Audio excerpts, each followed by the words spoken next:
Got off for some reason.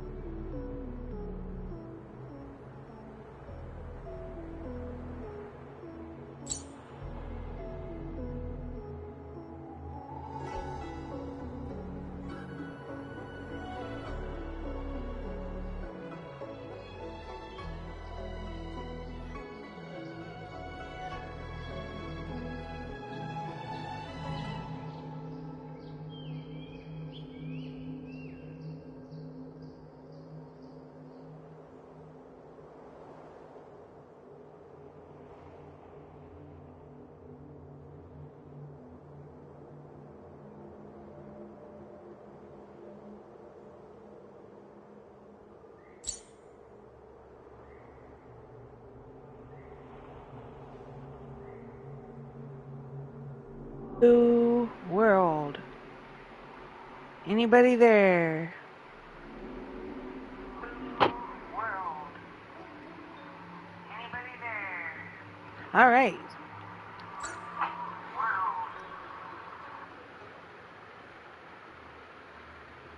At least I can be heard now.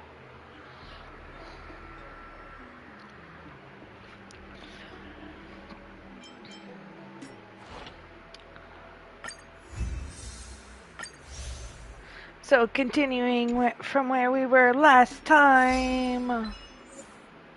Well, I was.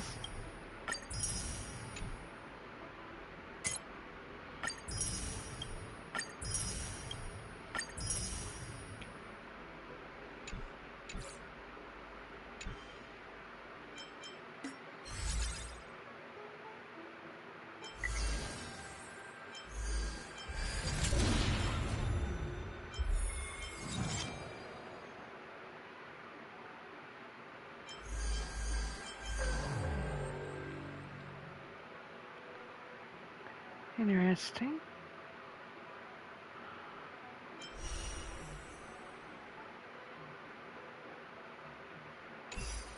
No new characters warped in? It's Halloween. You think they would?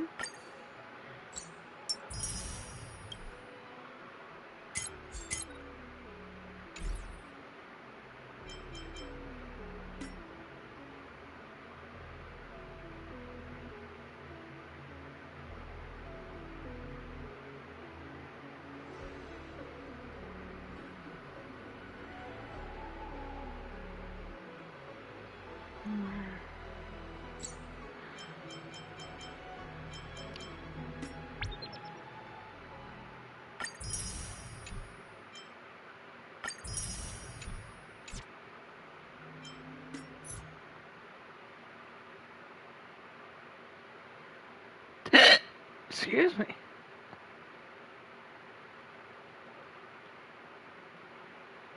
Oops.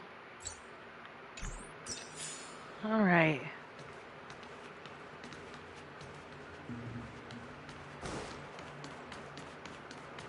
Need your extractor cleaned or your star skiff serviced? Look no further. I don't believe in ghosts. Fires.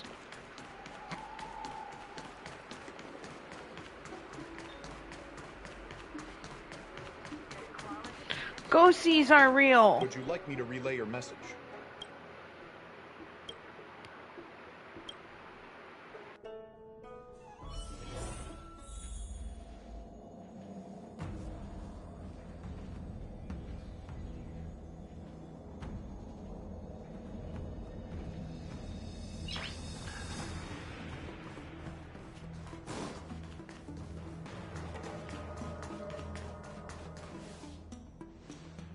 Earlier at the Palace of Astral, I introduced these guests from the Astral Express to you, Elder White. But with all the people around, we only exchanged pleasantries. Now, I'd like to officially introduce them to you. These three braved great dangers, accompanying me to perilous places, defeating the chief culprit Vantilia, and uncovering the conspiracies of the disciples of Sanctus Medicus. If you wish to know more, please, feel free to ask us.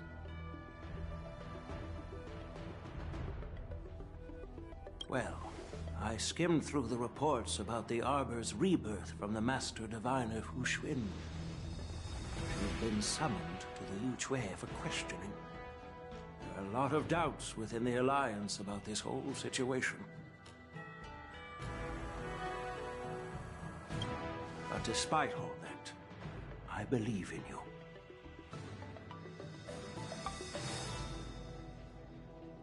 Since you joined the ranks, you have repeatedly achieved remarkable feats. After the High Cloud Quintet each went their separate ways, despite the many criticisms within the Alliance, the Marshal still stood firm against the dissenting voices and entrusted the lawful to you.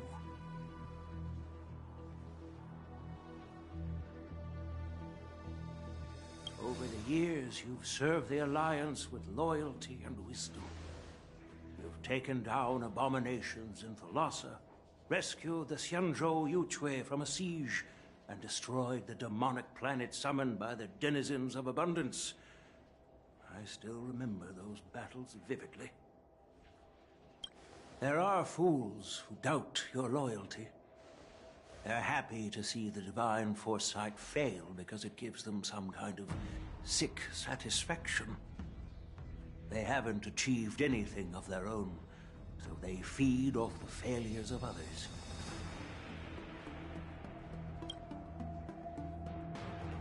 But I've seen enough failures in my time, and I want to believe that your loyalty has never wavered.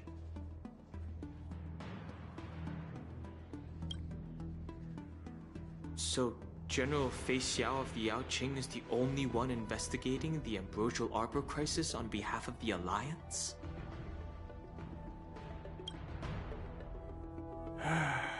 No. I am too.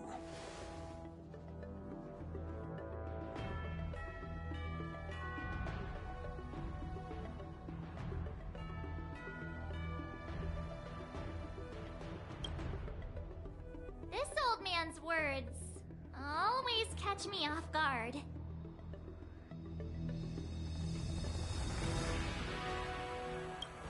The Marshal ordered me to come to the Xianzhou Laofu, but the document only says, attend the war dance and listen to Fei Xiao's questioning.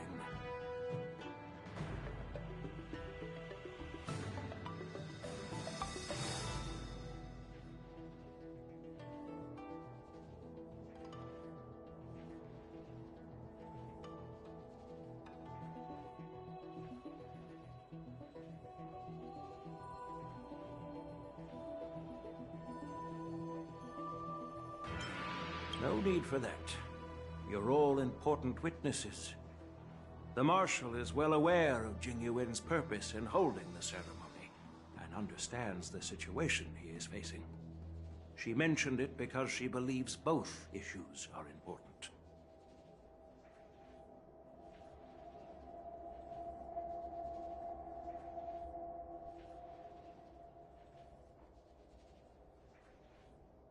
Thanks for your kindness and sincerity, Elder Huayan. But is it appropriate to tell everyone here about the Marshal's orders?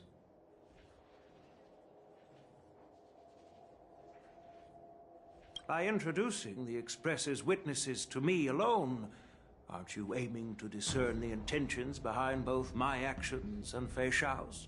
And whether there's any discord between us? Well, since I'm being open and honest with you, I encourage you young folk to do the same.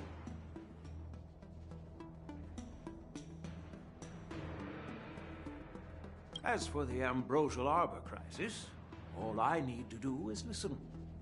General Fei Xiao will be the one asking the questions.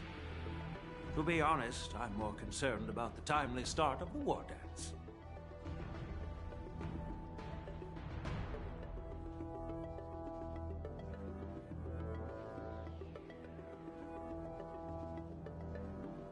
Oh, by the way, I've prepared a gift for the war dance.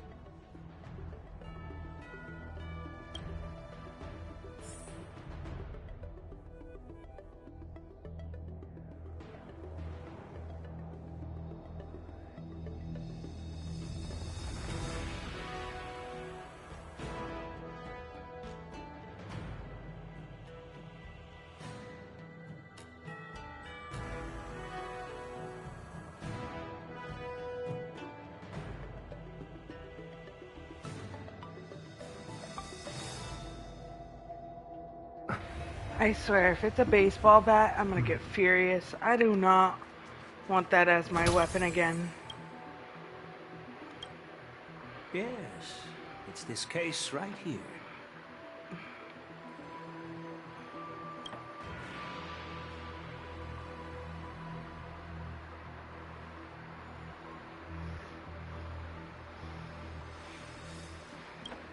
There will be numerous contests and celebrations during the war dance. And the main event will be the Ringmaster's Challenge. The host will dispatch a skilled warrior to take on challengers from all over the cosmos, showcasing the excellent martial arts of the Xianzhou Lawfu. When you mentioned that the Astral Express would be attending the ceremony, I thought the High Elder of the Lawfu would be the Ringmaster.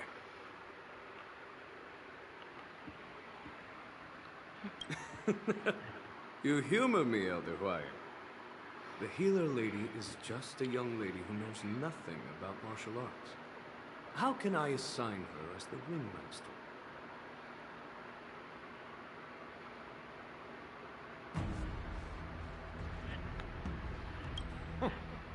I'm no match to you when it comes to joking.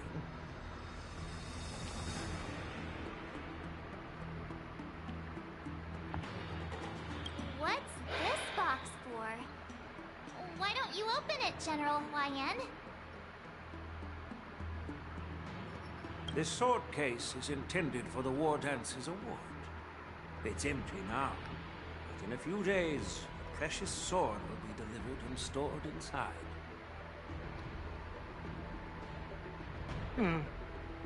Is it possible they may be trying to give me a new weapon? I don't really mean don't to want boast it. about our skills, but this sword represents the pinnacle of the Zhu-Ming's craftsmanship. It has a legendary history, full of heroic tales from foreign lands. Tales that are too detailed to be summarized in just a few words. Since the delegation delivering the sword hasn't arrived yet, I'll just leave the case here for now. I've been wondering who would be worthy of such a sword. And then it hit me. I can award it to the champion of the Ringmaster's Challenge. The ceremony's champion is sure to be a perfect match for the sword. Moreover, I hear that Yanqing is an excellent swordmaster, and that he will be representing the Lawfu as the Ringmaster, so it seems like a perfect gift for him.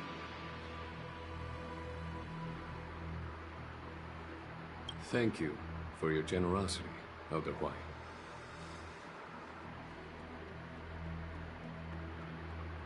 If you want to give me a sword, just say the word, Grandpa. No need to beat around the bush. You've got confidence, my girl, but I don't think you can best Yanqing. I know you're all about swords, Miss Yunli. It's just a shame that it's the sword that ultimately chooses its rightful master. Yeah, and even if someone gets their hands on such a precious sword, it'll probably end up in someone else's. The outcome of our duel at the Alchemy Commission is still up in the air. Since you're interested, why don't you represent the Xianzhou Zhuming and challenge me in the ring? That's exactly what I had in mind. Nobody knows who's gonna come out on top. It could be me, it could be someone else. It'll probably be me.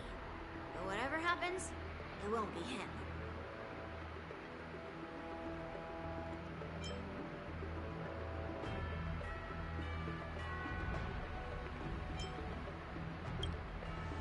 Not to be rude or anything, we've been watching their drama.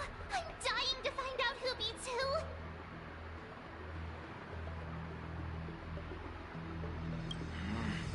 Quiet down. We have other guests here. I've prepared this sword to add some excitement to the ceremony, not to have you two squabble.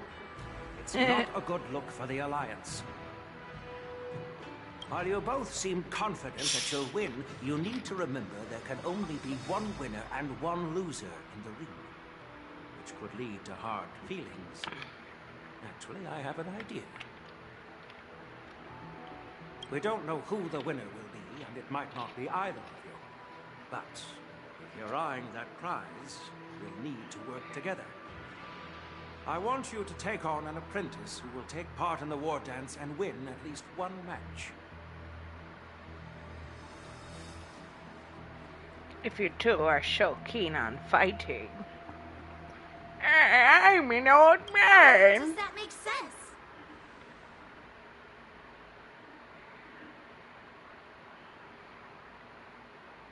You listen to your high In elders. my humble opinion, while a Cloud Knight is commendable by securing victories, it's even more so to pass on your skills and spread the way of swordplay. I'd be greatly pleased if this apprentice could represent the Express in the war dance by displaying their Cloud Knight flair and prowess.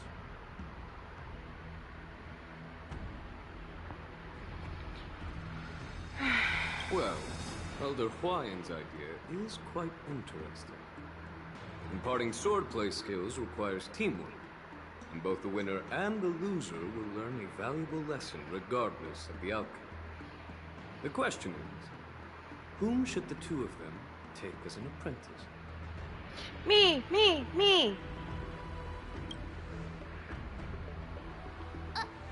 Huh? Who? Wait, me? Me? Like, she didn't I know noticed that it was just going to be now here. that Miss March seemed quite interested in the outcome of your sword fight. So I thought, why not teach her the art of swordplay? Wait, but she's a bowsman. How can you teach a bowsman swordplay? Oh, wait. Are you serious, General?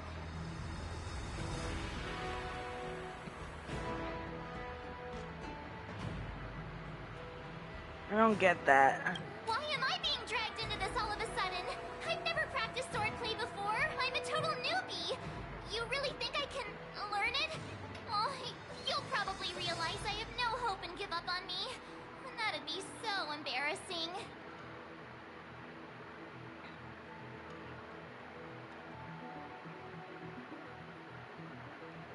Honestly, in this situation, I would choose Dawn.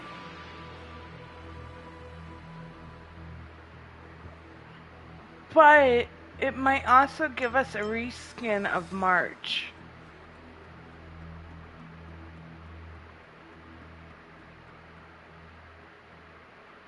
Isn't Let's this a do it. perfect chance for you? I remember you mentioning that you wanted to learn some sword moves. Yeah, I did say that. But this is all happening so quickly, don't you think? No. Miss March is like a piece of jade in the rough, just waiting to be shaped. The war dance is the perfect opportunity to see what heights she can reach.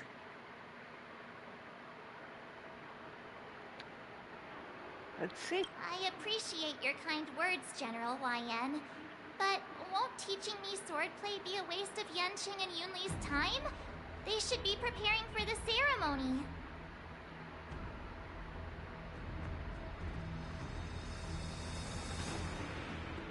Plus, I heard that each swordmaster has their own special moves. What if they let something slip while teaching me? If everyone knows each other's tactics, won't that make it hard to catch people off guard during the war dance? She does have a point. That's considerate of you, March 7th. But don't worry.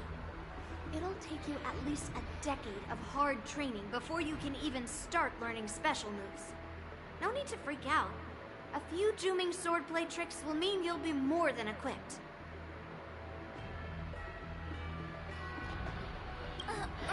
Really?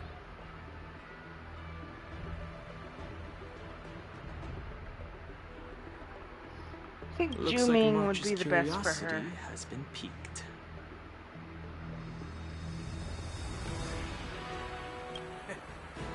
point is to know each other's moves. Defeating your opponent in just one move?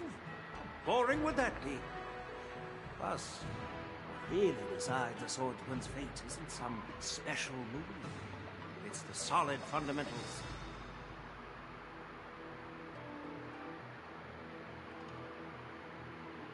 So Miss Yun Li has already agreed. What do you say, Yang Qing? General, I haven't graduated yet.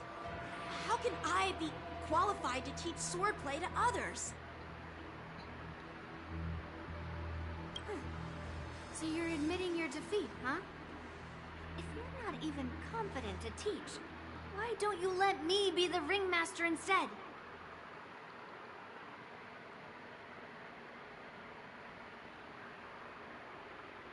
Yang Qing, teaching an apprentice is also a way of honing your own skills and gaining insights. You've been an apprentice for years. It's about time you looked at swordplay from another perspective. Now who is he going to choose? Then count me in. Now that Yang Qing has agreed too, it all comes down to Miss March giving her nod. It's up to you to make the final decision, March.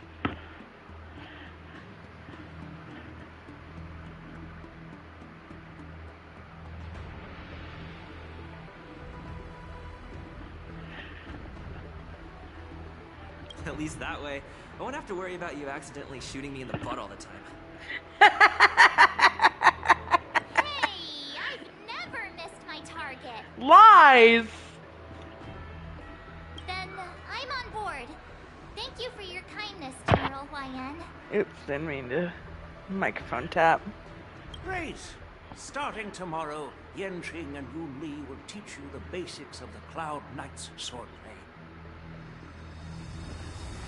Yun Li and I will head out and purchase some sword practice equipment for Miss March. Think of it as a little initiation gift. They're gonna see what weapon she chooses. You're too kind. Oh, wait, you're giving me a gift? Shouldn't it be the other way around?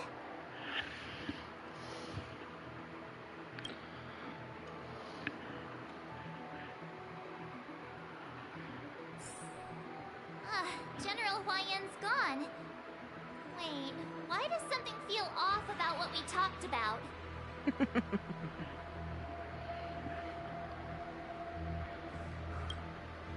I think we strayed off topic. How did things even get to this point? Yeah, I brought you here because the General said he had some important matters to discuss. But how in the world did Yun Li and I suddenly become Miss March's swordplay mentors? Because General Huayan wants us to stick around on the Luofu for some time.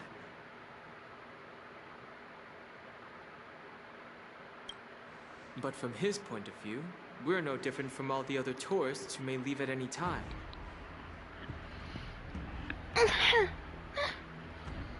Since the crew's actions were mentioned in the Luofu's operations log were given to the Alliance, he probably wants to see firsthand if we're as capable as to report claims, or if we're just some made-up excuse to save face. And he wants to see it for himself during the war dance, which is why he even dragged Yun Li into this. What began as a simple contest between two sword masters has now evolved into you two collaborating to mentor March.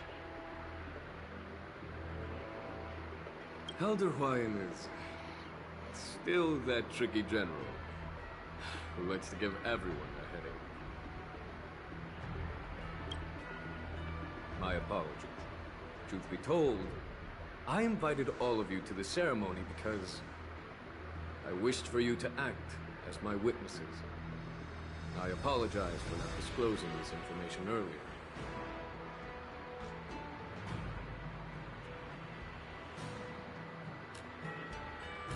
In the coming weeks, I'll also invite all of you to a meeting with General Fei Xiao, where you may need to answer her questions and clear up any doubts she might have.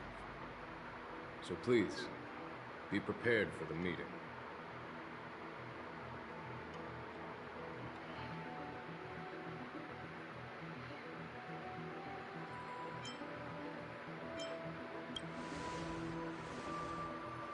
Don't worry, General. No matter what happens, I'm prepared to stay here as the Express's witness and answer any questions.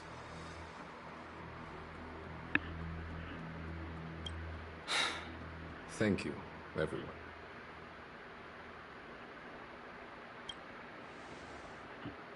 General, I know there isn't much I can do to share your burden, but...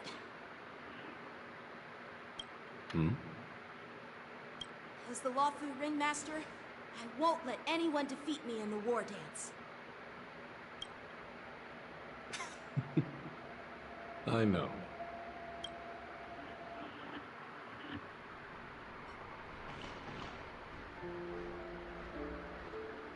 The illustrious Merlin's Claw waiting for me? And for so long, too? It's quite an honor. It's been a while, General Fei Xiao. It's been 30 years since we last saw each other. Right, Yukon?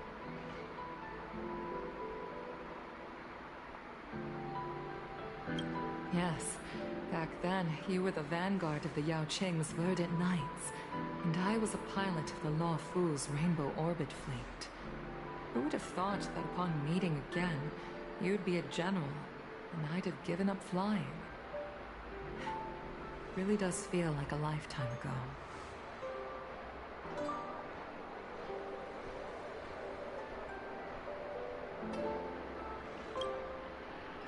Well, I wouldn't say I haven't seen you in 30 years. After all, your great victories are announced through the Yellow Bell resonance system every day. So I'm well aware of your great feats. How's your health? Still stable, I suppose. Do you still remember the medic who saved me in battle? That healer with the odd name and peculiar temperament. What was his name again? Was it Pichu? Or Kachio? Pichu! Jiao Cheng. Pichu! He's been my retainer and personal healer, delegated by the Alchemy Commission from the Xianzhou Yao Qing. Over the years, he's dedicated himself to managing my condition. It's thanks to him that I'm still in good health today.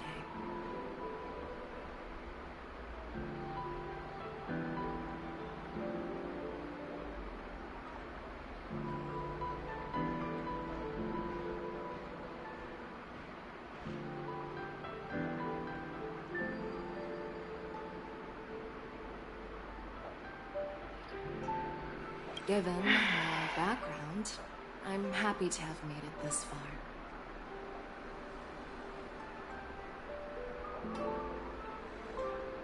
Is she though? I'm relieved to know that you're safe and sound.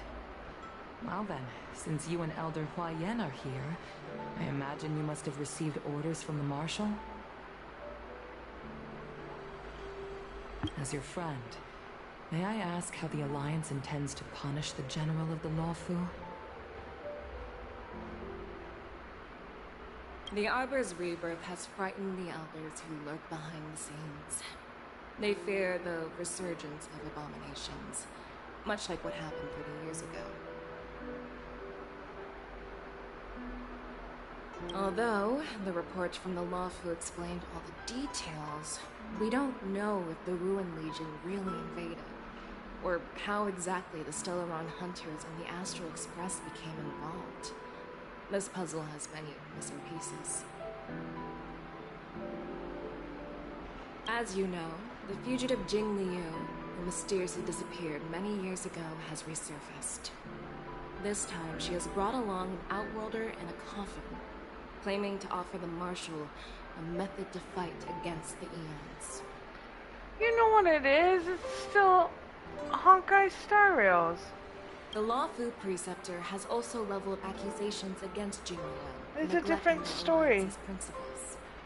She asserts that Jin Yuan enabled the exiled Imbibitor Lune to re-enter the Lawfu, thereby unlocking the lunarescent depths within Scaregorge waterscape, which in turn disrupted the Videodera's It's a beautiful pretty watch over the interesting ambrosial game. arbor. Don't play It stupid, is for these Jojo. reasons that I have come here to the Lawfu Or today. Joel. Whatever you like to be called. One of those names.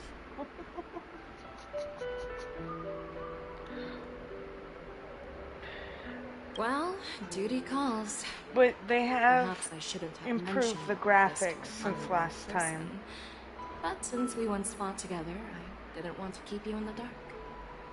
Perhaps pretending you didn't hear any of this would be for the best.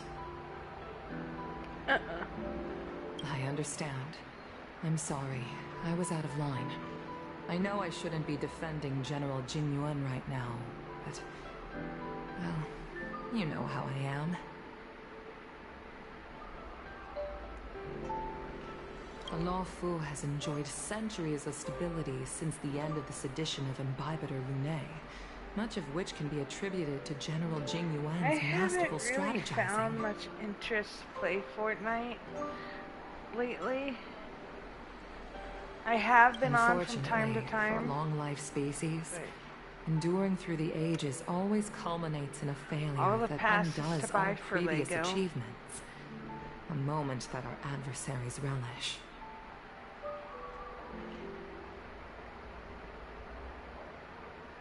That's Lucky. true. And that's why I'm also here for another purpose. To visit Hule. Hule? You mean that Hule? The Borisin Warhead? The same Hule who has been imprisoned in the Shackling prison for over 7 centuries? Eh. The nemesis of the Foxians who will I'm never not- be forgiven and shall be imprisoned until the end of the I'm not process. jealous that you're Unreal. I'm just I can't quite Eh. remember the exact wording, but the new yes, stuff they added. the very same Hule.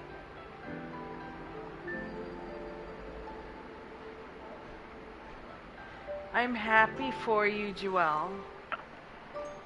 Usually, only emissaries from the Xianzhou Yaoqing Skyfaring Commission visit him once every century.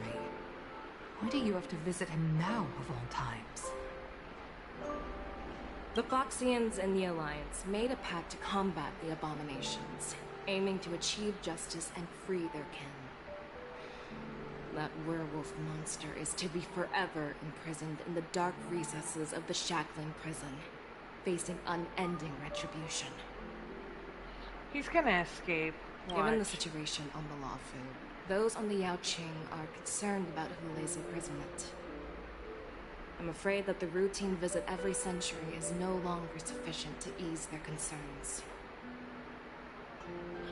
If you know how to use it. That's why I was sent here, to reassure them. Some people don't know how to use it, and it's fucking hilarious to watch them get cut down in a single shot.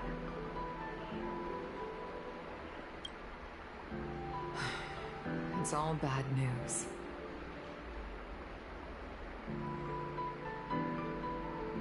Well, not everything. There might be a silver lining. Oh, by the way, I found some clues about the thing you Yeah, it asked is.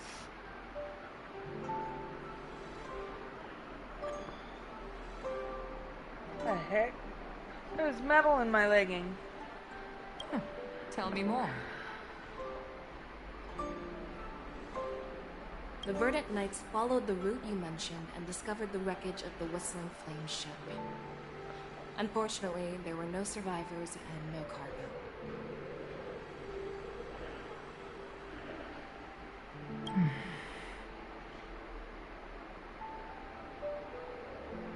However, someone had already been on the scene before we arrived. Our people? Or someone from the IPC? No, neither. Yukon, have you heard of a person named Ron May?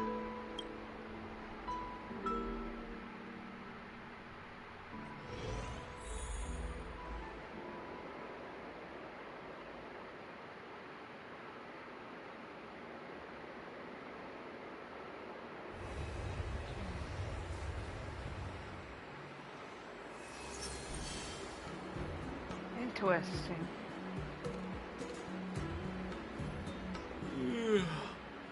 I'm still feeling sleepy. Did I oversleep? Where did March and Donham go?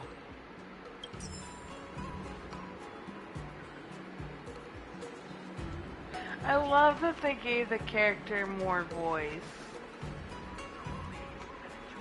He originally didn't have a voice. Well, he did, but it wasn't the way I thought it was. There you are.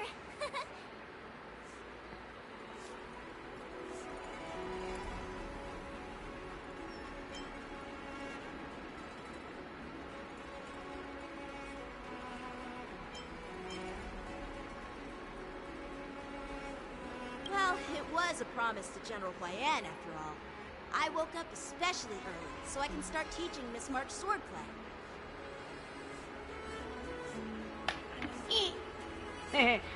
He woke up early to teach her some sword play. Wink, wink, nudge, nudge. I'm kidding, no. Hey, why are you blushing, Master Yanqing? This is, the first time someone has called me master. I need to, get used to it. Ahem. Let me make it clear. Swordplay training is about improving your body, mind, and strength. It's not a casual game you can master overnight. I promised General Huayan that I'd teach you Cloud Knight swordplay, so you can participate in the war dance and defeat at least one opponent. I'll do my best, but if you break your master's rules...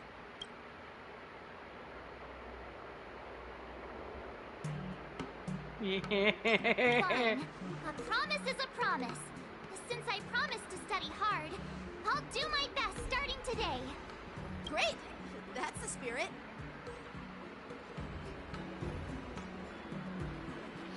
She will be a good girl. March is in your hands now, Yanqing. Don't be too easy on her. Donhung, do you even have a heart? Did you lose it somewhere? By the way, where's Yunli? I've found a quiet spot in the back garden of the Palace of Astrum for our first lesson together.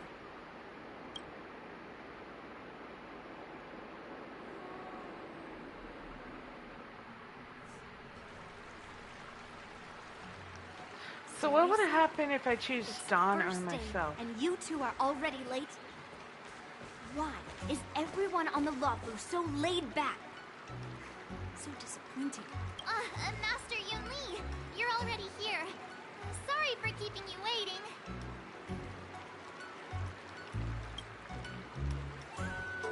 Oh, wait. Were you trying to teach her in secret? That's sneaky. I'm just showing you what Lawfu etiquette is all about. She might be my apprentice, but it's customary for the master to personally escort their apprentice to the place of learning. As the host, I'll be teaching Miss March the essence of Lawfu swordplay, after which she'll emerge victorious in the war dance ring. You won't be complaining about Lawfu swordplay then. Stand aside, rookie. Let me show you how we Ju-Ming sword masters treat their apprentices. Star what? I'm going to have to go to my chat and unlock that. Give me a second.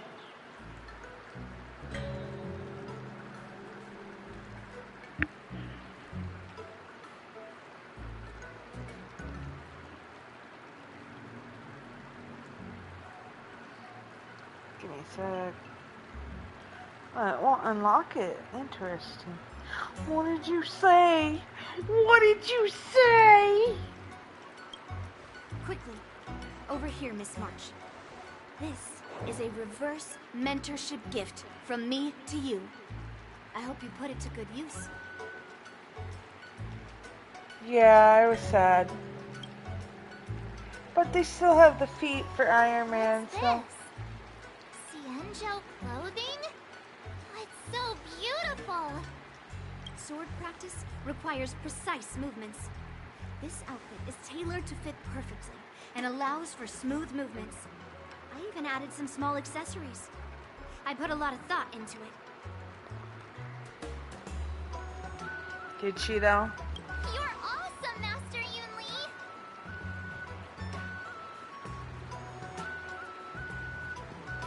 See? See? How can you compete with me? I'll teach March 7th the essence of Ju-Ming swordplay, so she can win the contest with my sword skills.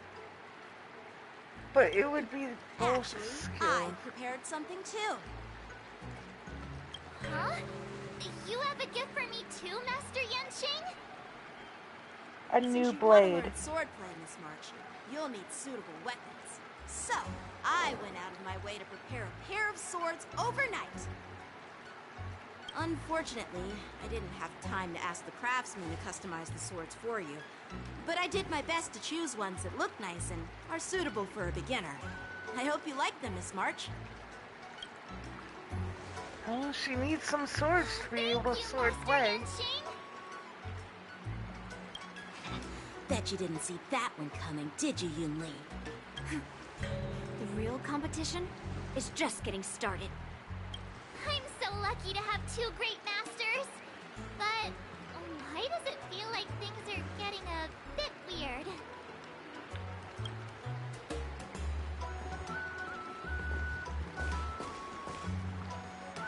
This is So what do you supposed to think, be like masters?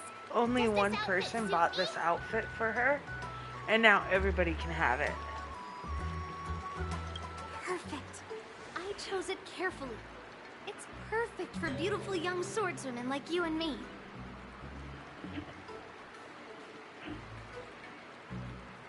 Ahem. All right, let's get started with the training. The person next to me is a Cloud Knight instructor I've brought in. For your first lesson, try exchanging a couple of moves with him. Of course he is.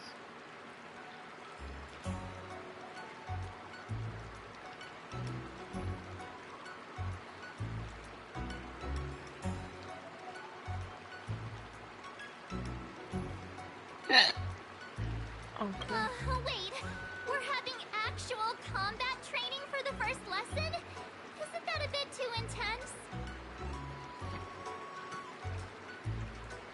Well, I heard you have some experience with archery and martial arts. The first thing we're going to do is see just how strong your fundamentals are. Come on, step forward and strike with the sword in the most natural way you can think of. It's important for us to grasp your natural movements so we can decide where to start and what you need to learn.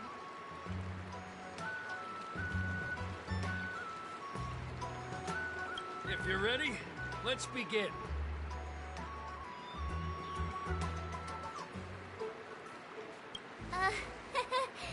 Okay.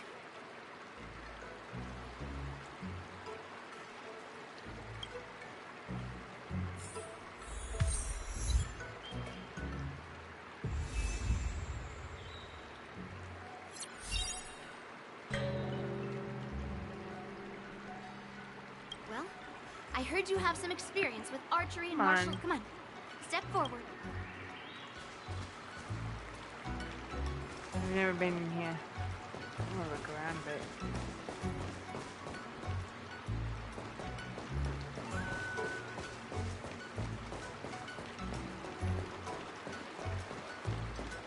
Oh.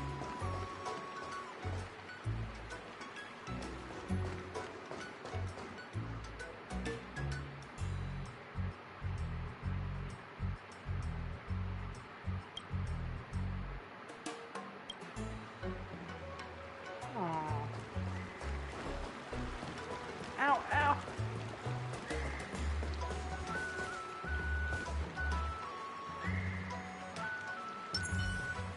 No, go down. Are you ready? Yeah, I'm ready. But please go easy on me. Never. Then I apologize in advance, Miss March.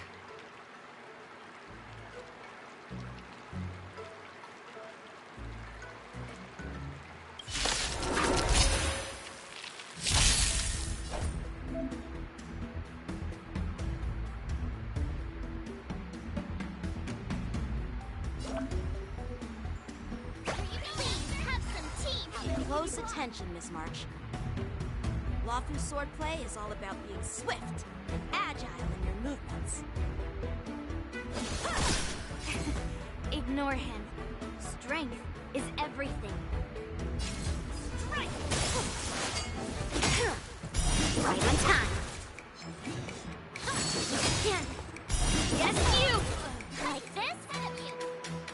Well done!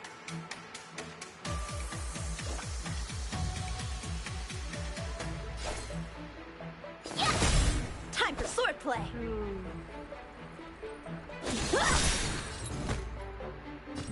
Slap! Right on time. How many can you block? Ready to shine. Time for swordplay! I'm starting to get the hang of it. I like it. Watch a true heart and focused mind. Here I come. Yes, you. I could take 10 of you. Yeah. What are you made of? Time to show you what I can really do. Azure Dragon, White Tiger, less cards. Watch it! The What are way you she mumbling looked about? at all that. Isn't this sword technique? Shouldn't I be saying something cool? Strike with heart! Ready to shine.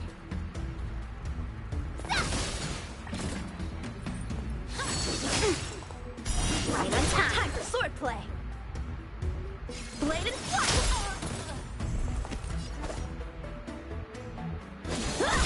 Awesome!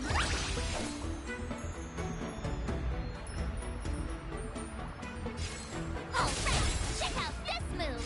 Self, not the sword. Yes, you! How many can you block? Strike with heart! Here you go, Master.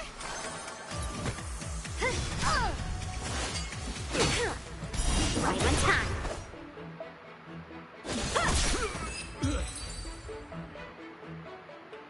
I like that for March. I didn't expect the first lesson to be so intense.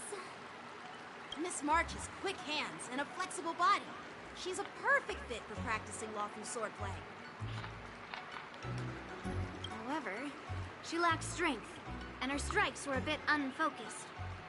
But don't worry, it's totally normal for beginners. Once she starts practicing dooming swordplay, she'll make heaps of progress. Given the situation, I believe Miss March should start by working on her footwork. Footwork Seriously? sounds right. Do you actually know anything about swordplay, or what? I could ask you the same thing. Dual swords require agility. So what's more important than footwork? Instead of focusing on her strengths, we should address her weaknesses. The drawback of wielding two swords is not generating enough force. What good is being quick on your feet if you don't have strength? It's not like we're dancing here. Skilled sword masters know how to play to their strengths and work on their weaknesses. Start with what you're good at, then tackle your weaknesses. That's the right way to learn. You're quite the theorist, huh? Theorist? You claim to be able to talk to swords. So what does that make you? A lunatic? Hey, it's only my first lesson, and you're already arguing. Come on, calm down, masters. I'll have to improve both my footwork and strength anyway, so it doesn't matter which one comes first. Oh, my remote. But it does matter. Just Oh my listen gosh. to me, Mark 7.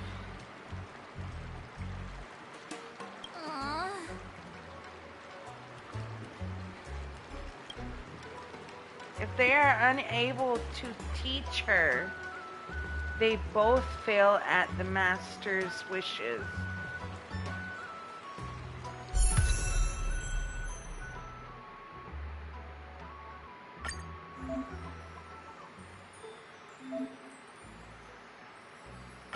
Hey, Switcher.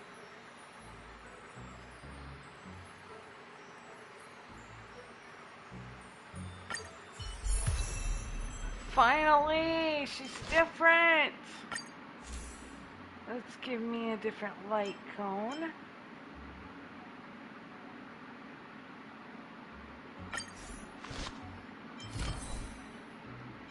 But does that change? Yep, it does. Eh.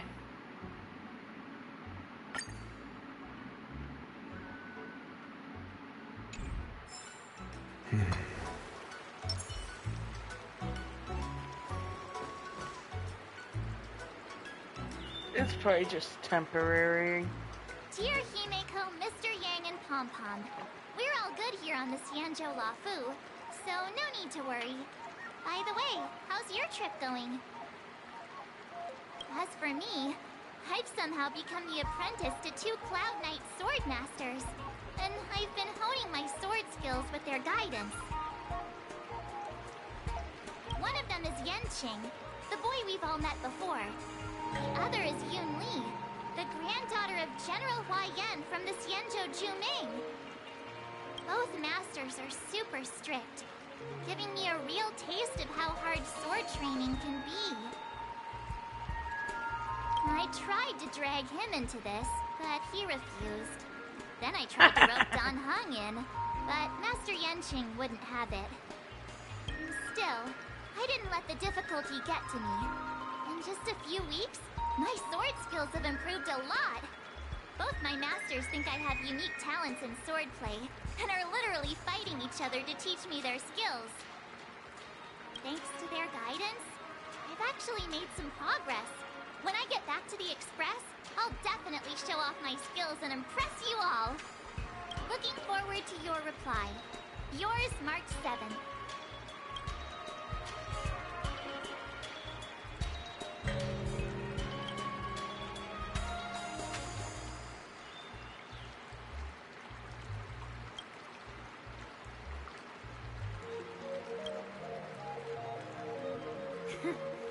Well done.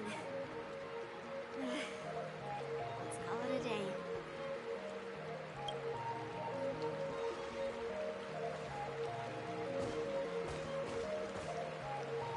Miss March's sword skills are really coming along. She'll hold her own just fine in the war dance.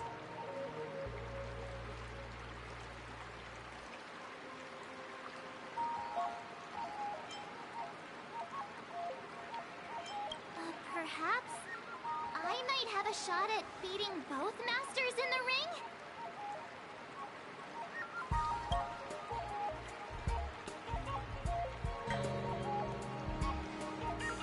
Oh, get real. You've only been practicing for a short while. How could that possibly happen? What a bitch. With your talent, Miss March, if you dedicate a few more decades to training, you might eventually be able to defeat Yun Li. Decades? But I'll be an old lady by then. No. Can you believe it? March 7th has actually become a pretty decent swordmaster in such a short time. Now I understand why Grandpa always had a grin on his face while training me. Are you sure he wasn't laughing at you? Or you? Oh, shut up.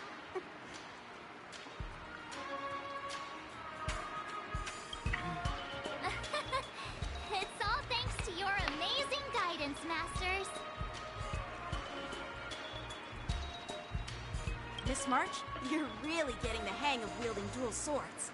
If you're keen on advancing, trying out different Xianzhou blades can improve your touch. Let me see. Which sword is the most powerful? Single sword? Great sword? Or maybe a flying sword? Great sword. There's no such thing as the most powerful sword. It's all about the skill of the sword master. Yenqing wields several flying swords, while I only wield one. But remember how I kicked his butt at the Alchemy Commission? First, you didn't kick my butt. Second, you'll never kick my butt. Third, how about we settle this right now and see who kicks whose butt? Oh my god. Yeah, I'm up for that. And if I kick your butt, you'll drop out of the war dance. Deal? No. Why are you two arguing again? I thought things had been improving between you lately.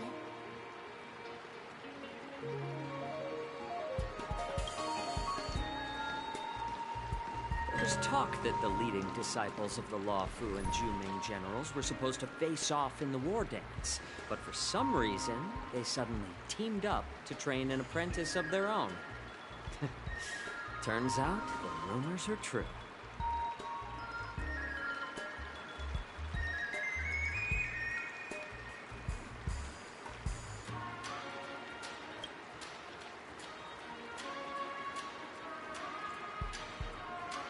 Tomorrow is the big day of the war dance.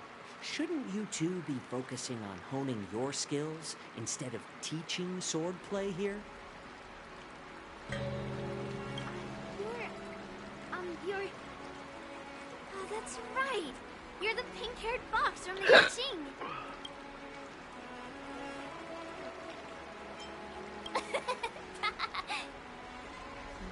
What are you laughing at?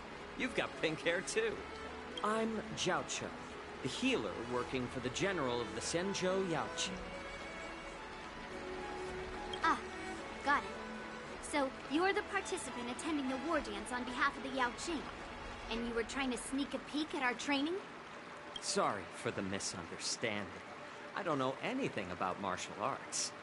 I'm just here on the general's orders to take care of some official business. I didn't mean to interrupt your training. I'll be on my way.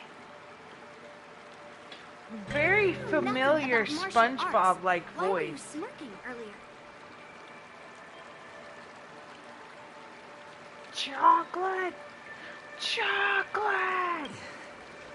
Well, my curiosity got the better of me, I suppose. When I heard Miss March's pondering about what to learn, I couldn't help but wander over. From my professional experience, cleavers, slicers, chopping knives, and carving knives are all just tools. Kind of like frying, sautéing, boiling, and deep frying in cooking. They're just ways for people to show off their skills. How you use them really depends on the ingredients you're working with. It's His like your voice sword sounds teaching. very familiar. If you align your ingredient, in other words, your apprentice's natural tendencies, with the right cooking method, by which I mean the teaching method that best suits her, she'll make double the progress in half the time.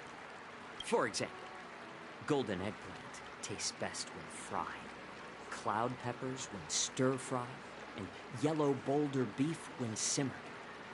It's all about discovering the nature of the ingredients. Apprentice. All the options. All this talk about food is making me hungry. Are you a healer? Why are you talking about food? That's how he heals. Well, it's just a metaphor. The medicinal school I follow on the Senzhou Yaoqing is called the Rancha School. It specializes in food therapy. So it's only natural that I know a thing or two about cooking. So, you're the general's cook? I'm a healer. But anyway, a cook who isn't interested in health doesn't make for a good advisor. Fine. Call me a cook if you want.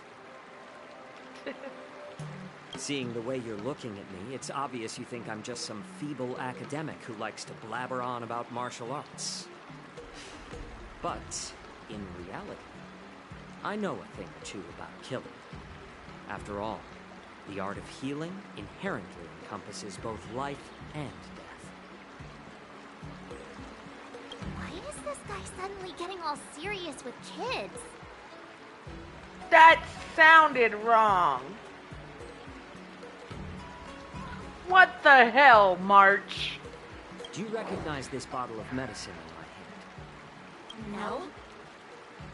This is called tumble dust, an extract from an exotic flower named Yabra. Yabra. Yabra. The way he pronounced it. Yabra. Ugh. Is it poison? Yabra cadabra.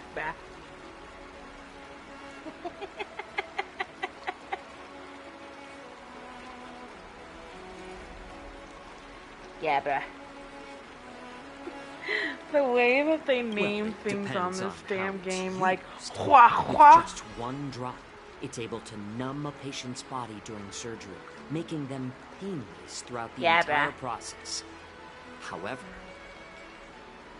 increase the dose or the potency, and it'll slow the metabolism, making the blood thin and resulting in the loss of all senses. Even long-life species cannot escape its effects. This thing can save lives or take them. It's more powerful than the swords in your hands. Yabba. That may be so, but still, I prefer settling things with a sword than, you know. Poison. Huh. Looks like I did get you all wrong. You're not a feeble scholar, but a sinister and despicable one. Oh. Hey, why the insults all of a sudden? I'm just sharing some medical knowledge here, not persuading you to poison anyone. Seems like you get real excited when talking about poison. I Yeah, can't tell if that's an honorable thing or sinister.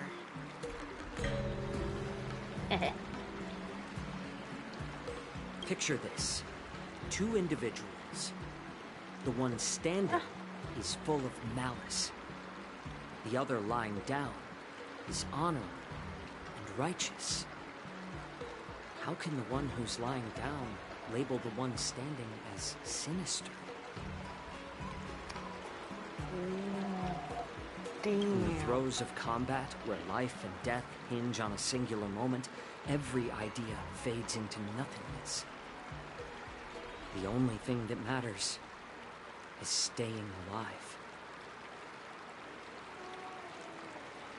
Damn. This guy's dark. Ah. Surviving the battlefield reshapes all notions of worth, be it integrity or treachery. In my eyes, their significance is negligible.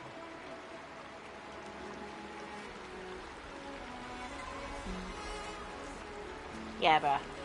Perhaps you've underestimated Yunli and me, Mr. Jiao Cho. We may be young, but we've seen our fair share of war.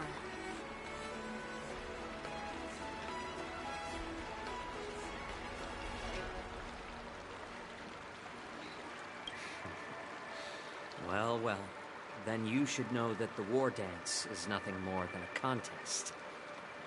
So why are you so focused on it?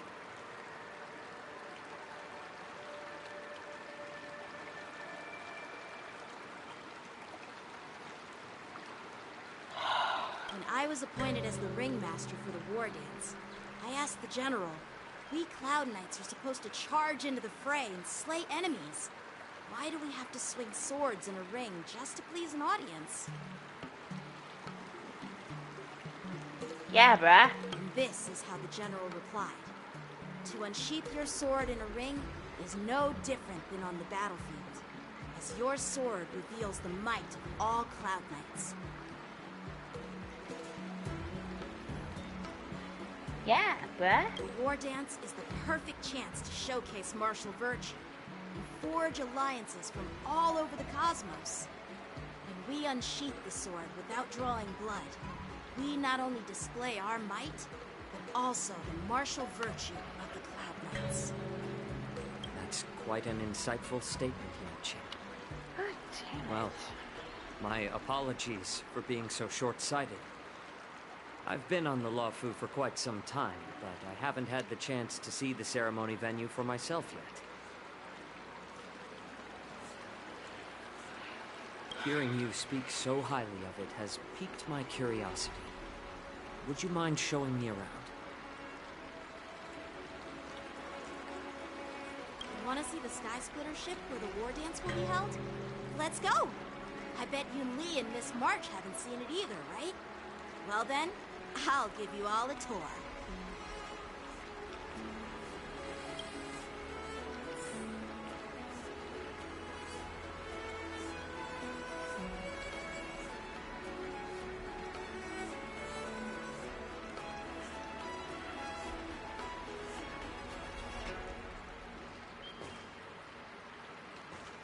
Let's go. I'll give you a tour of the Sky Splitter.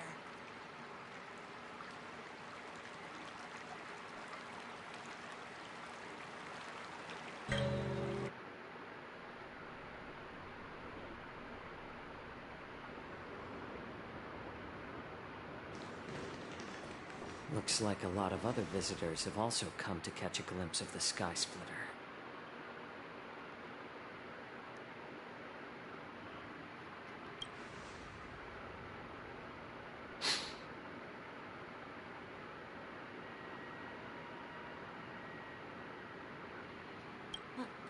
What's up, Mr. Jiao Cho?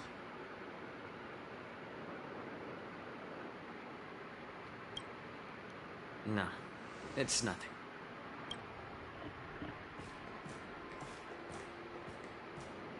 Do you see that airship in the distance? That's the Sky Splitter, the venue for the war dance ceremony. It doesn't look all that impressive from this distance.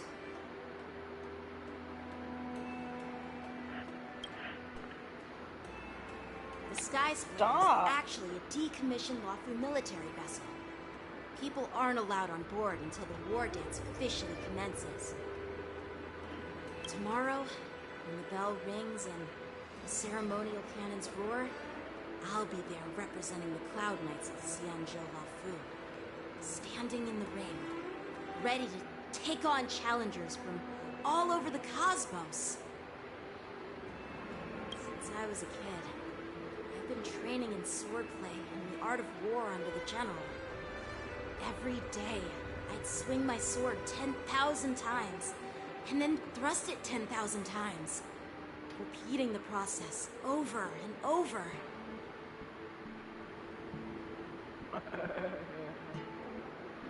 Swing and thrust, swing and thrust, swing and thrust. I understand that I'm not like other kids. I never envied the toys and freedom they all had. I never found sword practice boring or hard, even in the thick of battle. Facing down savage abominations, I never felt scared. Each day, I could feel myself getting stronger and stronger. Stop. And I racked up countless victories. It's the best feeling in the world. But then, I faced a really tough opponent. And just one slash shattered my confidence into 1,000 pieces. That's when I felt true fear for the first time.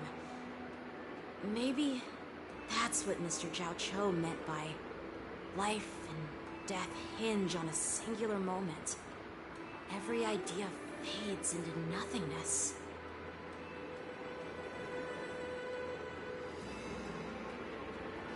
After that, I had to pick up the pieces and try to put myself back together. But no matter how hard I tried, I couldn't seem to find my old happy self again. I often ask myself, why do I wield my sword? If defeat is inevitable, why do I continue to fight? Is it to reclaim the joy of victory? To meet the General's expectations? Or to secure my honor among the Cloud Knights?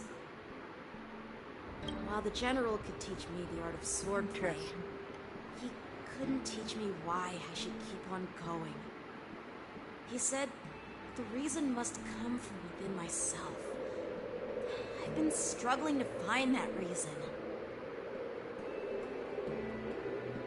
But after talking with you, Mr. Jiao Chou, I think I already have that reason in mind. As a member of the Cloud Knights and the General's apprentice, I've had a weight on my shoulders. And I know there's still more to shoulder.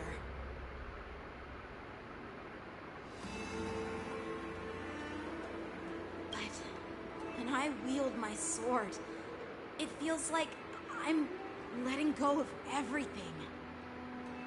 I love the feeling of giving it my all, facing any obstacle in front of me, pressing forward. That's why I wield my sword.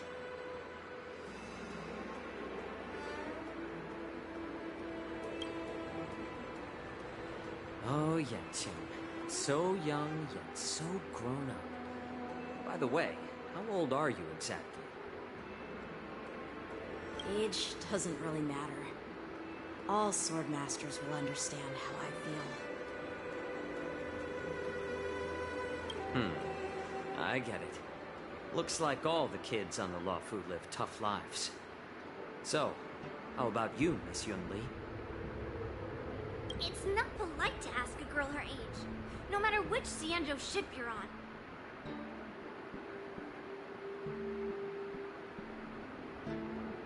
I'm not asking your age. I'm asking if you have a dream like Yanqing has. You don't talk like a cook. You sound more like a TV host or something. Need I repeat myself again? I'm a healer. Well, I don't have a dream like Yanqing does. The only reason I'm participating in the Ringmaster's Challenge is because I made a promise to my grandfather that I'd win the precious sword he's contributed to the war dance. Sounds like that mind of yours is just filled with swords.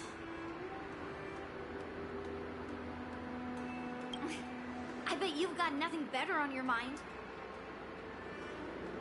My father was a craftsman on the Xianzhou Jumi. Because of his food since I was a kid, it's been clear to me that not everyone deserves to have a weapon in their hands. Giving them a sword is no different than being cruel to the innocent. So, whenever I come across someone unworthy of a sword, I can't help but want to take it away from them.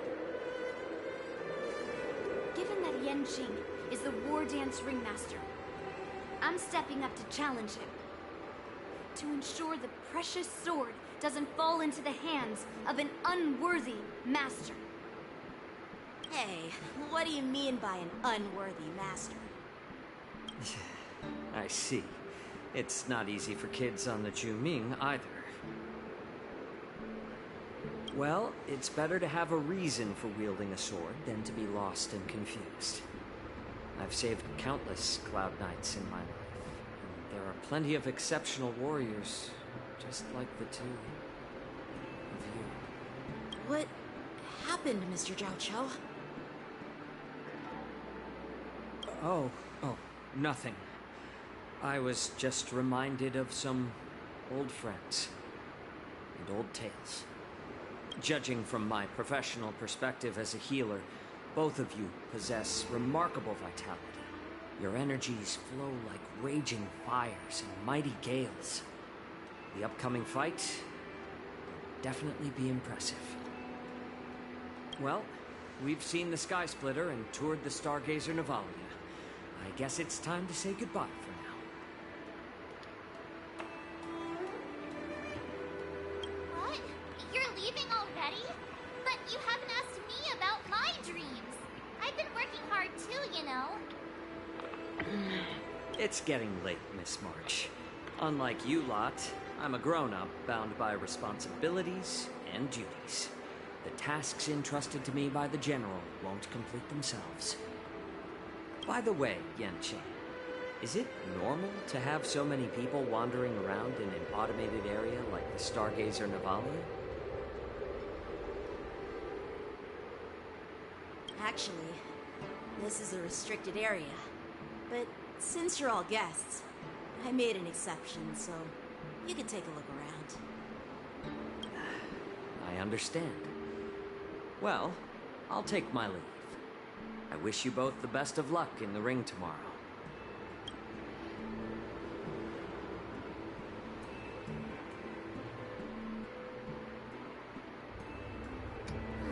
Seriously? I just spent so much time thinking about my dream, but he didn't even ask me.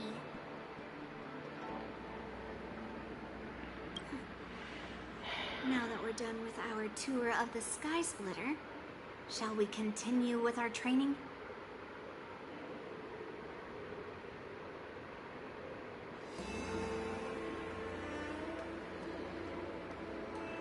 Why don't we take a day off?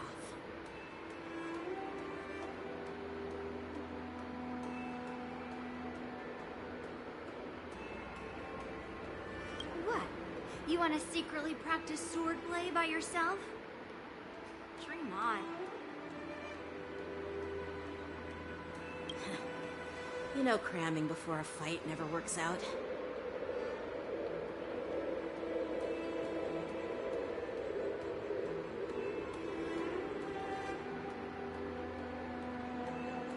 For some reason, seeing the Sky Splitter has boosted my confidence. So, I've decided to conserve my strength for tomorrow.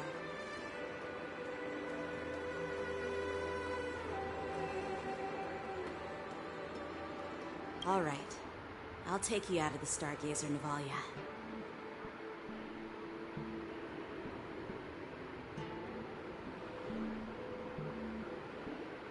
Oh my god.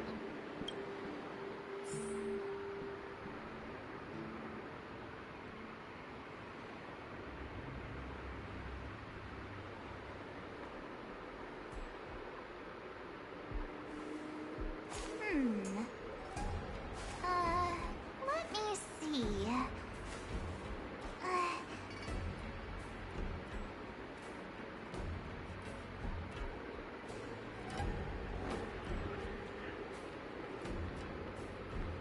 Didn't she have underwear instead of shorts?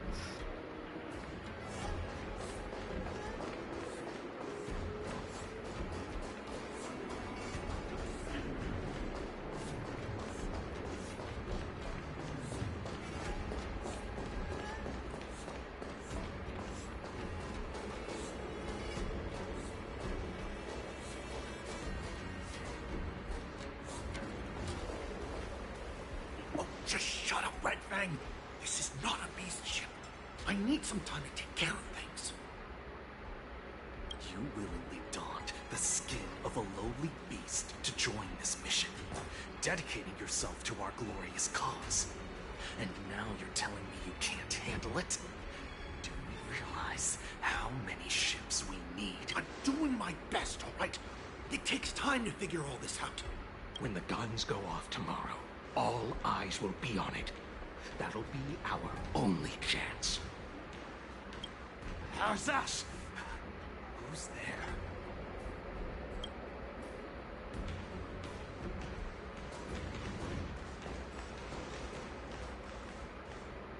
Who are you guys? An impromptu inspection. Why are there outsiders loitering in Stargazer Navalia? And a bunch of kids at that. Hey, kids. Didn't your parents ever tell you to stay away from the Stargazer Navalia? I know it's an automated facility, but it doesn't mean you can just break in and do what you want.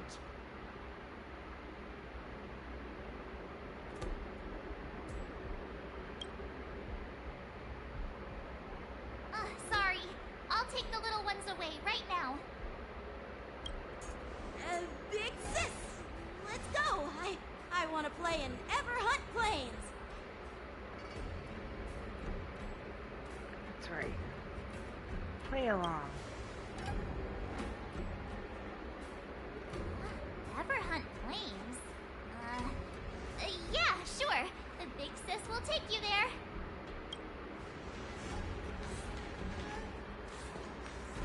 Shuha! You should have let me.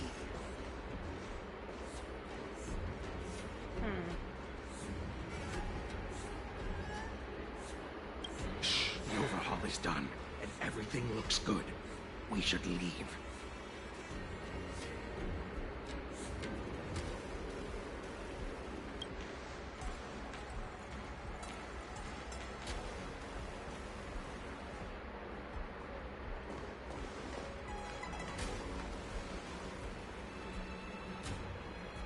Could you repeat what you just said, Yenching? What did I say? Big sis, let's go. I want to play in Everhunt Plains. Come on. Can't you read the room? Something is definitely off about the three people we just met. Yeah, anyone could see that. I just wanted to hear you say it again.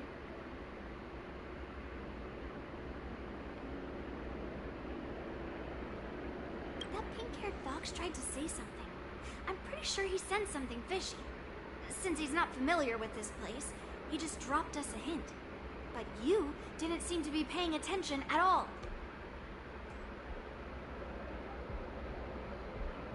I think he did. I knew that from the beginning.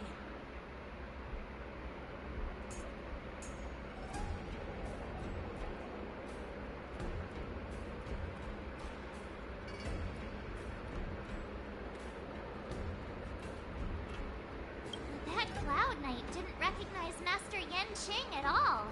That's really weird. Now you're noticing. What? Is he famous on the Wavu or something? Not even the Cloud Knights on the Jumi, who all know my glorious name, might recognize my face. You have a point.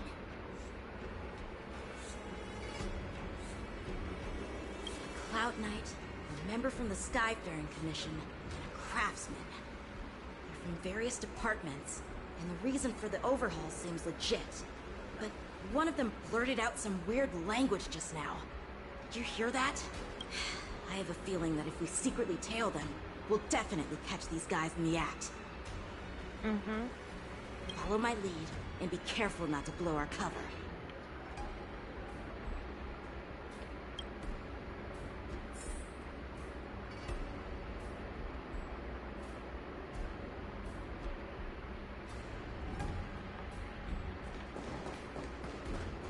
Never mind who they are. Don't get too close, Miss March. He might spot you.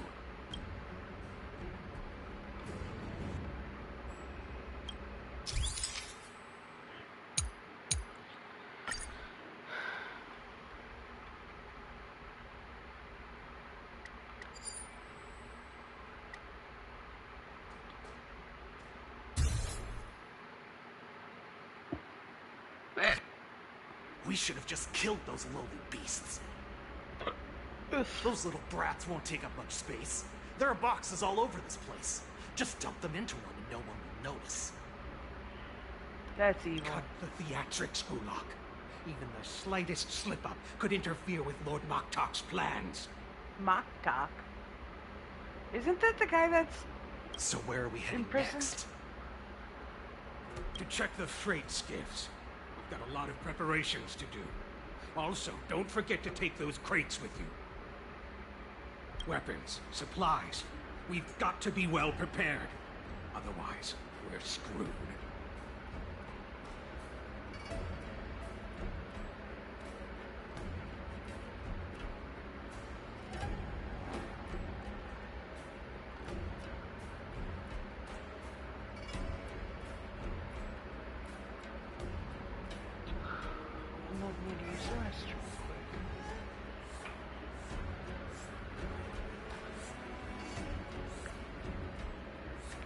Be right back.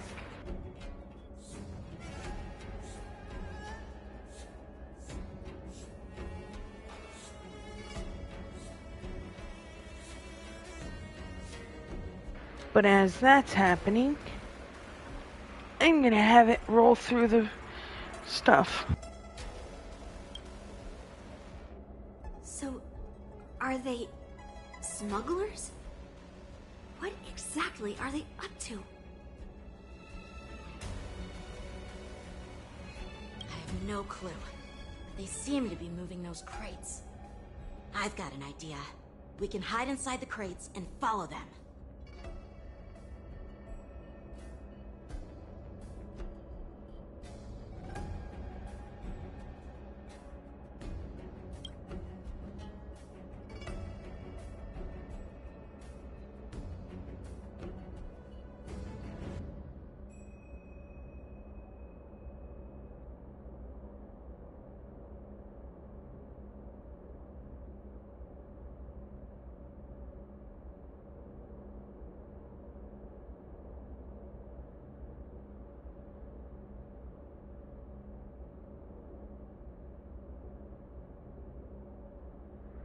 Okay, I'm coming back. Eef.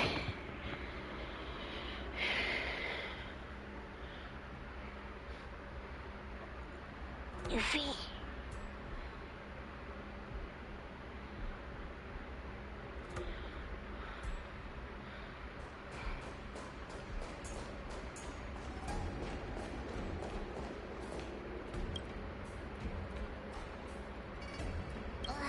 So cramped in here. I can hardly breathe.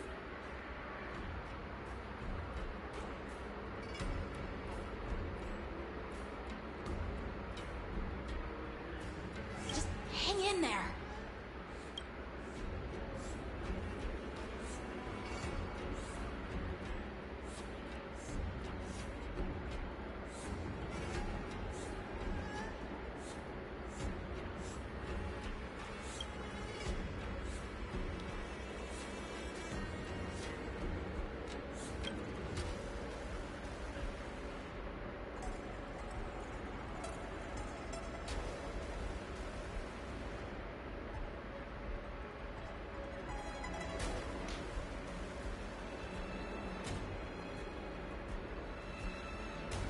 Let's just put the cargo here for now, all right? Then we'll move on to inspect the ships.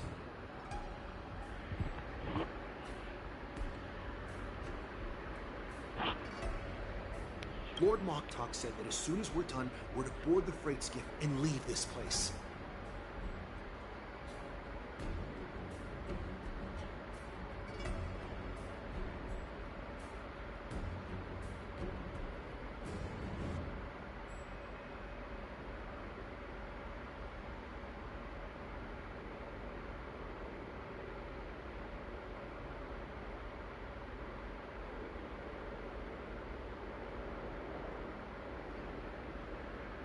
Don't worry, I've changed the shipping schedule. You two, come with me. Is it just me? I keep smelling that stench of lowly beasts everywhere we go. Don't be so paranoid.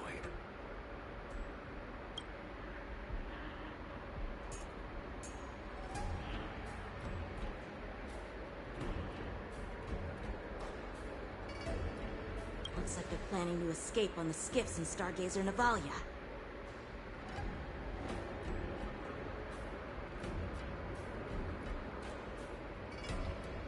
They keep talking about their plans, but where do they come from? And what do they want to do on the Xianzhou?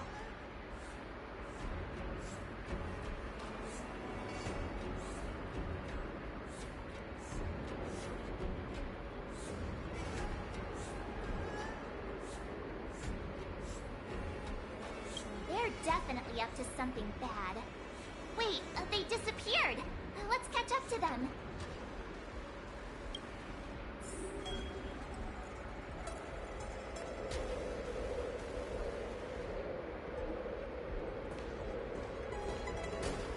Tread softly, breathe quietly, and make sure to keep an eye on them. Hide out of sight as soon as there's any sign of activity.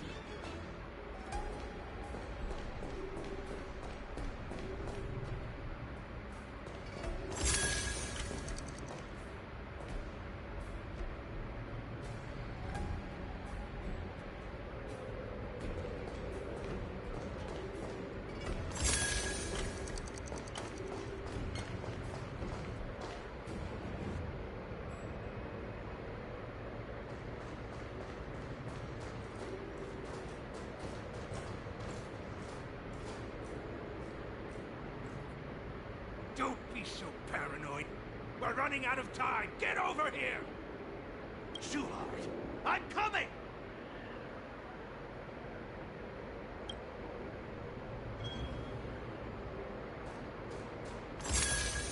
They're leaving. We should catch up to them. Quickly!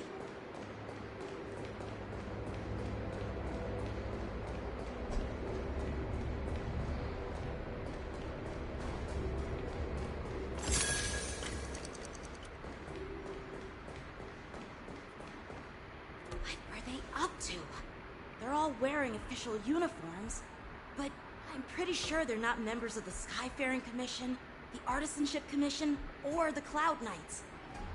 This is way too suspicious. Never mind who they are. Let's just film them. That way, if they do anything bad, we'll have solid evidence against them.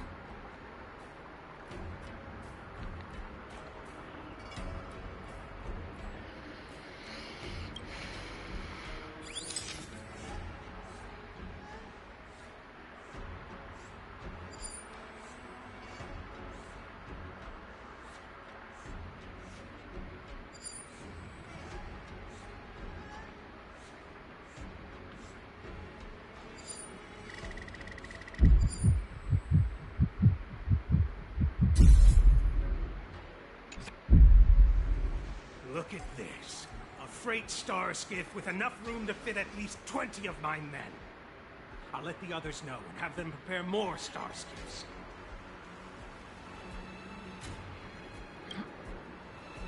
Once we're past the checkpoint, there will be beast ships waiting for us. Lord Moktok is ready. The revival of our ancient bloodline all hinges on this operation.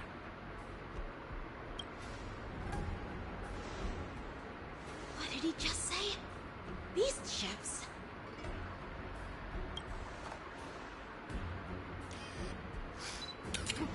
Who's there? It's those brats! I told you to get rid of them, but you didn't listen, you idiot! Wipe them all out!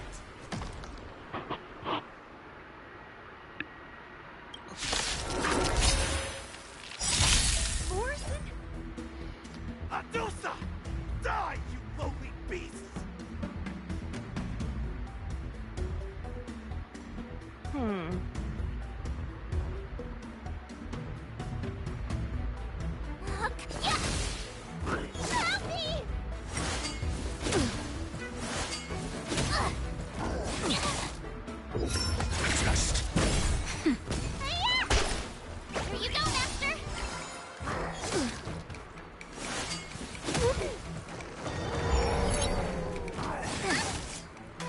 Just a little something.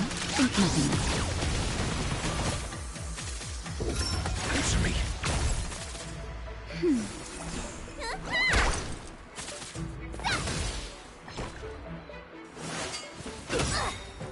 Azure Dragon, White Tiger, Leskard, Wasp, Jet!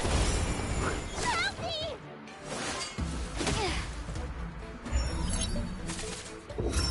Just. What's in your prescription? Nap time.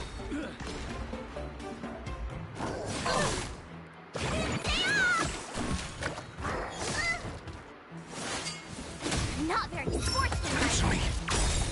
Knowledge, the measure of truth and falsehood. Oh, I get it. Help me!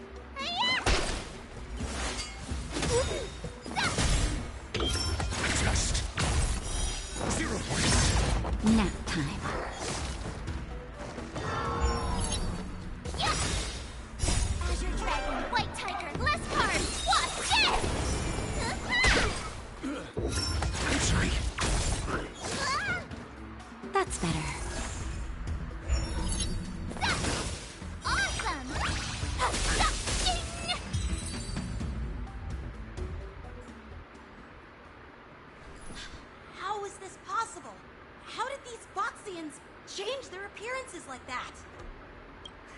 They're not Foxians at all. They revealed their true form. They're Borisin, just like the bandits I defeated on the IPC ship. Wait, that means...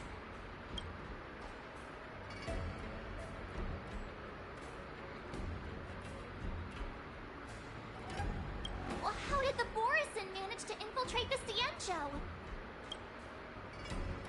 It's not just a simple disguise of wearing our clothing and shaving their whiskers. They're somehow able to alter their appearance to be indistinguishable from Foxians.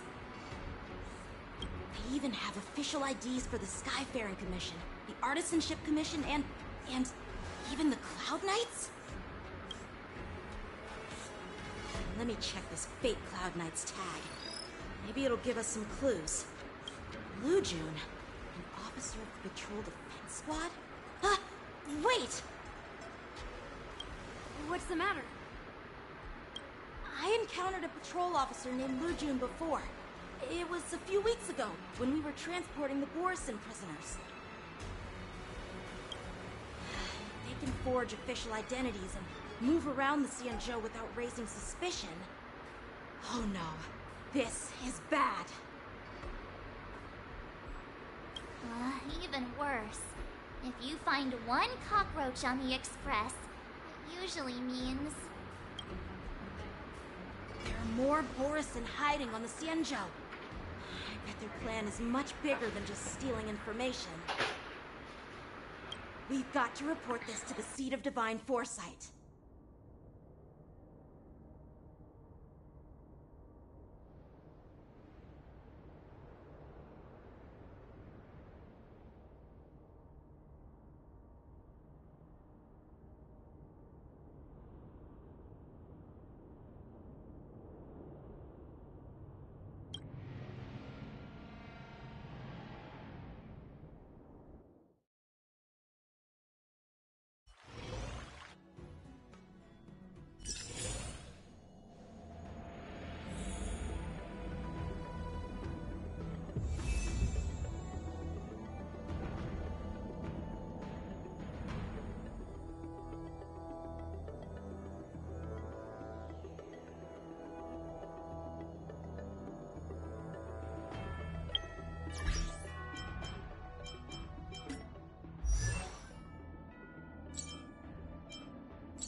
I am glad to finally meet you in person, guests from the Astral Express. I'm Fei Xiao, the General of the Cienjo Yao Cheng.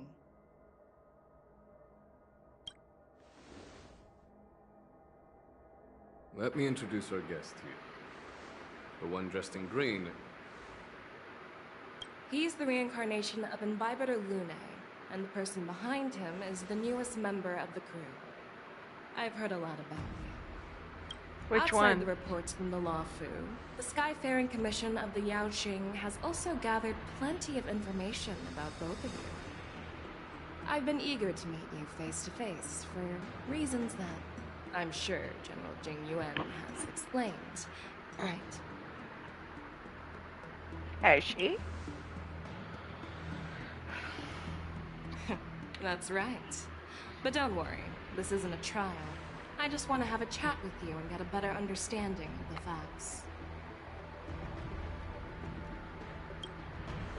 According to General Jing Yuan's report, the Ruin Legion is to blame for the Ambrosial Arbor crisis, and all Arbiter Generals should pay attention to the Ruin Author's movements.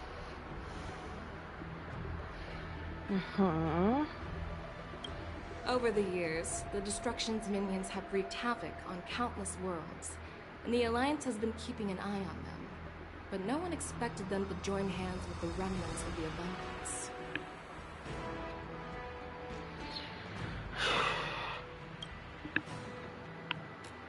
The damage caused by the Ambrosial Arbor crisis was far less severe than expected, which is good news for us. However, it was quite different from the Ruin Legion's usual style of destroying life wherever they go.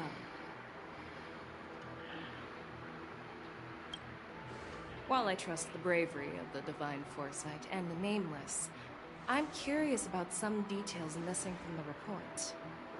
I'd like to take this chance to have an exchange with both of you. Uh-oh, not another one of those debate Let me be thingies. clear.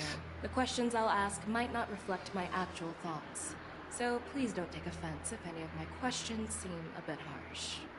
Or offensive? Please go ahead, General.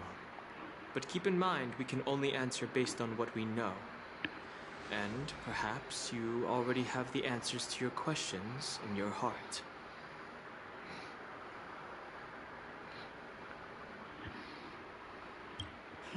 You have a clever tongue. I like it.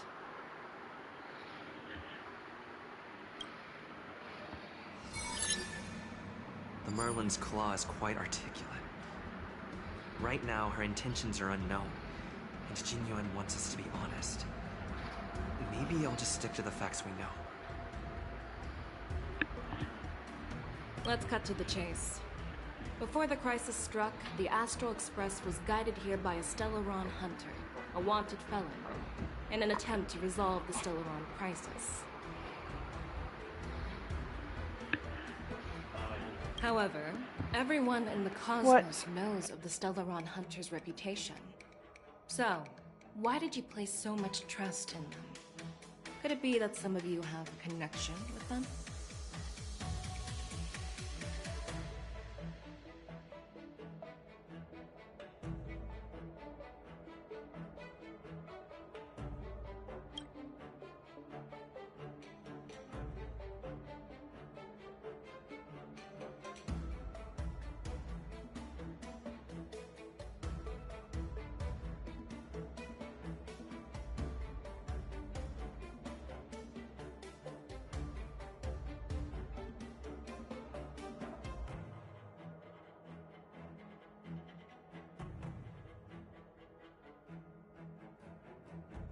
Apart from the Lafu, there are many other worlds suffering from Stellaron corrosion. For example, Eurillo 6, the world that the Express stopped at before reaching the Lafu, was one of them. To the Express, Stellarons act as roadblocks on the Silver Rail and pose risks to the warping process. And that's why dealing with Stellaron issues is part of the duty of the Nameless. Ah, I've heard about those problems caused by Stellarons. The Express connects various worlds, so it makes sense for you to take care of this. The cosmos is a mess, and the Trailblazers are just doing their best to fix it. I understand.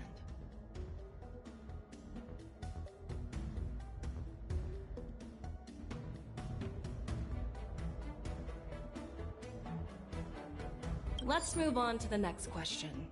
The report suggests that Don Shu, the master of the disciples of Sanctus Medicus, colluded with the Lord Ravager and used the power of the Stellaron to resurrect the Ambrosial Arbor. But here's the thing. Don Shu was just a chief alchemist. Even if she colluded with our enemies and summoned the Stellaron, how did she manage to bypass the Videodora guards around the Ambrosial Arbor?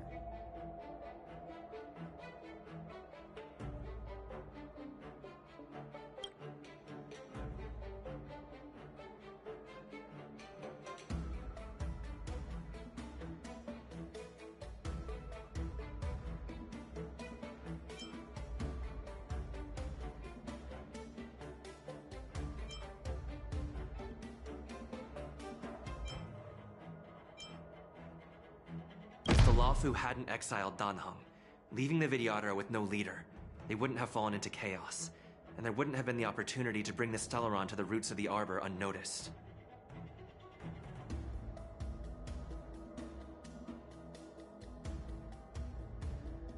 Invited Lune was exiled due to his own crimes. Now, Dan Heng, as his reincarnation, is free from his sins. However, why did he risk trespassing on the Xianzhou Luofu before his exile was lifted? I was concerned about the safety of my companions, so I acted brazenly. I admit I was reckless at the time, but he returned despite everything. Now, let's consider the outcome. The Arbor was resurrected, and the Luofu required a High Elder to repair the seal and suppress the plague mark. It's hard not to think about the stakes involved, right?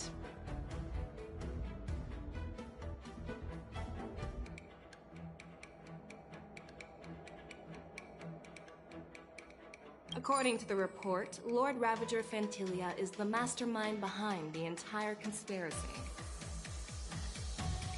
She disguised herself as an ambassador of the Skyfaring Commission and traveled with you, only to vanish without a trace later on.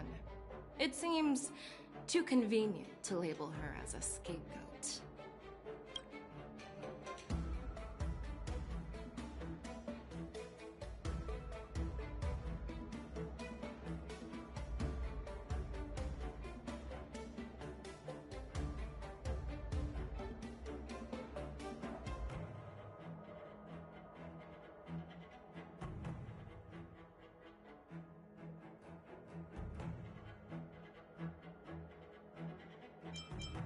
I was there, fighting Fantilia alongside General Jingyuan, but she absorbed the power of the Ambrosial Arbor and gained an almost indestructible physical form. Perhaps that was her intention all along.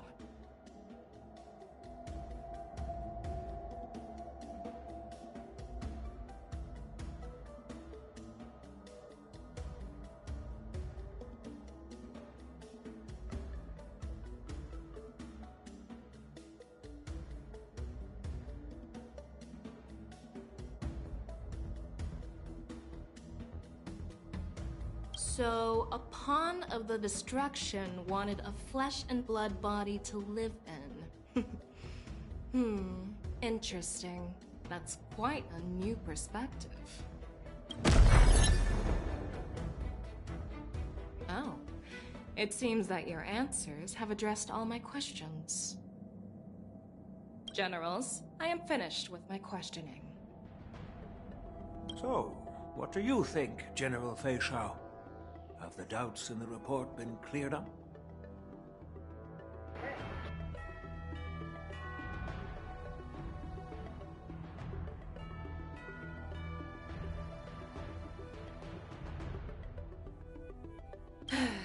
The two nameless have been honest What? in their answers.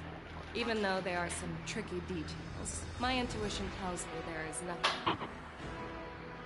However, the 3 questions I posed earlier were not just for the nameless, but for you too, General Jingyuan. First, the disciples of Sanctus Medicus grew uninterrupted on the Luofu, yet the 6 charioteers were not aware of it. That was a dereliction of duty.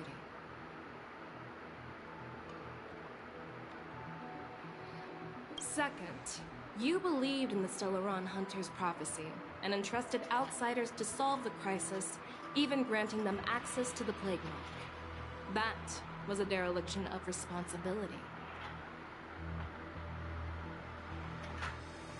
Third, you insist on holding the war dance right after the Ambrosial Arbor crisis, putting the Luofu back in the spotlight.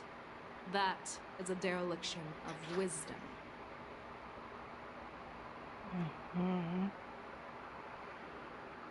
Merlin's Claw. Is this your line of thinking, or the 10 Lords?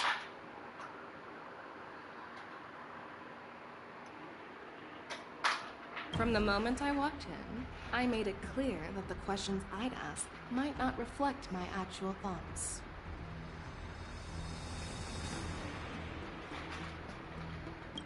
The disciples of Sanctus Medicus were deeply rooted and have been plotting for a long time. I admit it was my negligence for not noticing it earlier.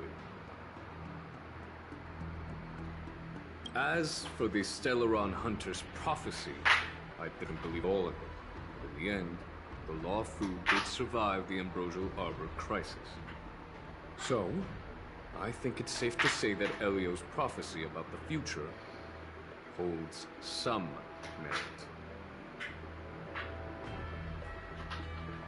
And as for the war dance, do you think I'm unaware of the risks? However, risks can also be opportunities. The Law Fu has lain low for too long. I believe it's time to stir up the dregs hidden in the depths and wash them away once and for all. Just as I expected from our sophisticated divine foresight. You have a way with words. I like it. But, unfortunately, ever since the report was submitted, the Alliance has been filled with rumors and speculation. Even within the Law Fu, there are people accusing you of neglecting your duties, resulting in the Ambrosial Arbor's resurrection.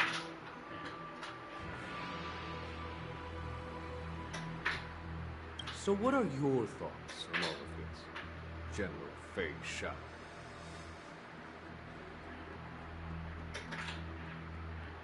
As a fellow Arbiter General, I fully understand the difficulties of this position. Personally, I think all these rumors are meaningless drivel. Across the sea of stars, the divine foresight knows better than anyone else what happened on the Law Fu and the meaning behind it.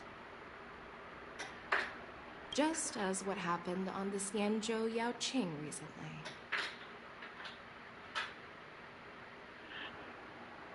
You mean the Xianzhou Yaoqing is also... The scouts of the Verdant Knights have sent back reports that Borisin are making trouble again. The Borisin packs that were once divided and scattered have started swallowing each other up, forming larger and larger packs. Moreover, there's an entity named Mongus behind it all. An entity?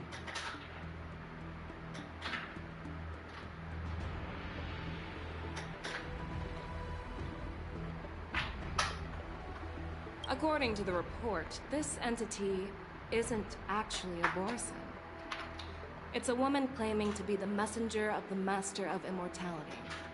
She's described as having 12 faces and 12 pairs of fangs, as cruel as poison and as elusive as quicksand. The Borisin believe she'll give them a chance to rise again.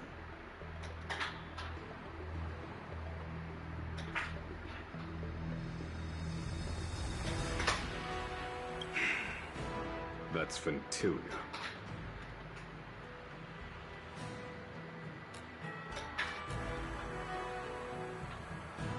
That's right.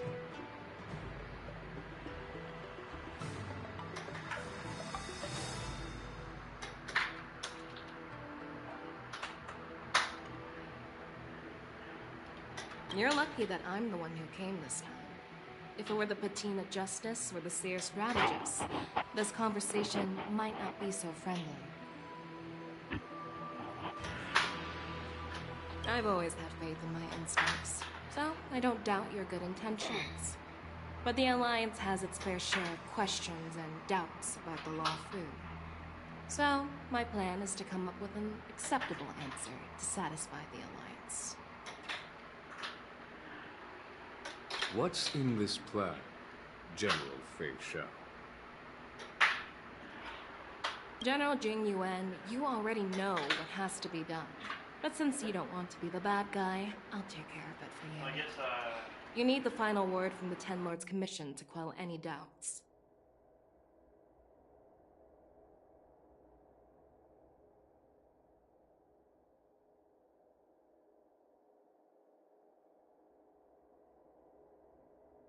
And for that, I'll have to ask the two nameless to visit the shackling prison. No, I'm not imprisoning you. While you're there, I'll ask a judge in the 10 Lords Commission's Interrogation Division to record a detailed testimony with the karmic mirror from both of you. We'll fill in the gaps that weren't covered in the report, and silence any protests within the Alliance. I'm okay with that.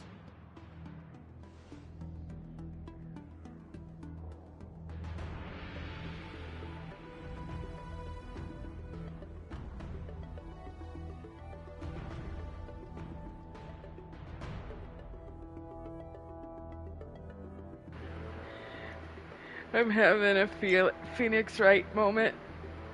Worried that I might go back on my word and keep Objection! you in shackling prison? Relax. If I wanted to do that, you'd already be behind bars. Once you're done with your testimony, you're free to come and go as you please.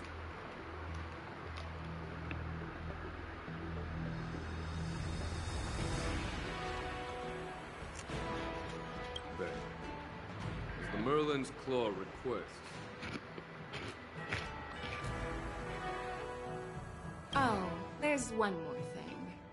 This testimony is for silencing the voices of opposition within the Alliance, but I would like to urge General Jing Yuan to listen to the pleas of the Foxians on the Xianzhou Yaoqing.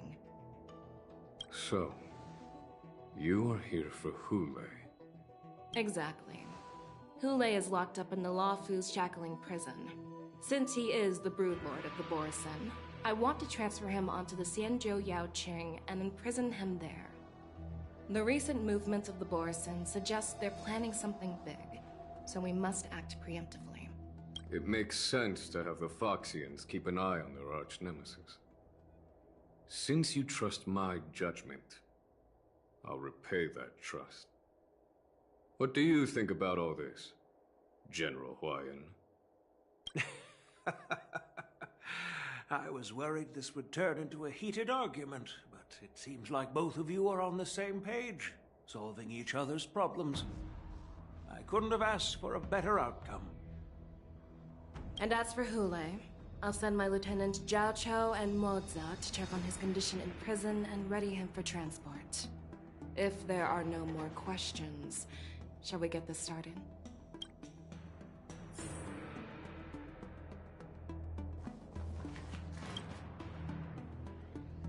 Do you actually believe in the Stellaron Hunter's prophecy? Yes, I do. That's why I'm here. I understand.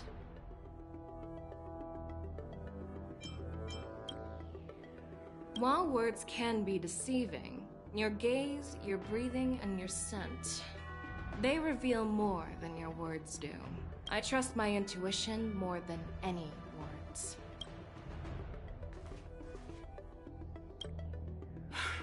I'm really sorry about all this.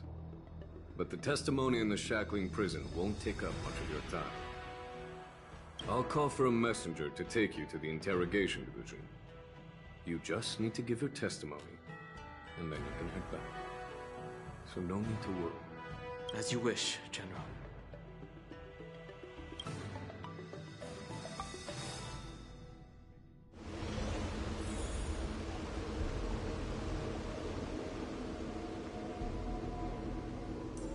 As General Jing Yuan requested, everything is prepared for your arrival, and I am here to receive you.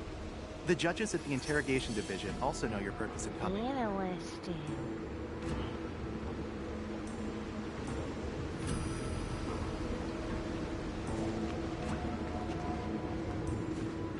She cute. Though I don't get why the sad faces. Oh, the different mats. Nice. You know what it says.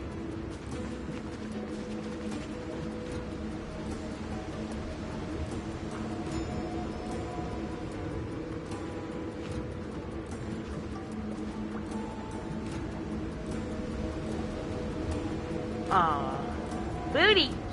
I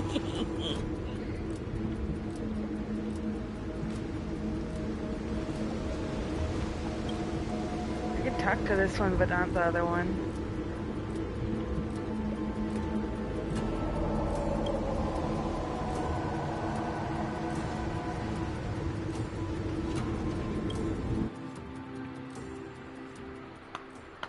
Pat that kitty. Pat that kitty. I didn't expect to be back here after all these years. No, now that I gotta look at my chat for that one. Hey, don't question why I was looking at booty. The person that hopped in my chat and they saw that. The design of the character is cool. I wish we can have it for our own.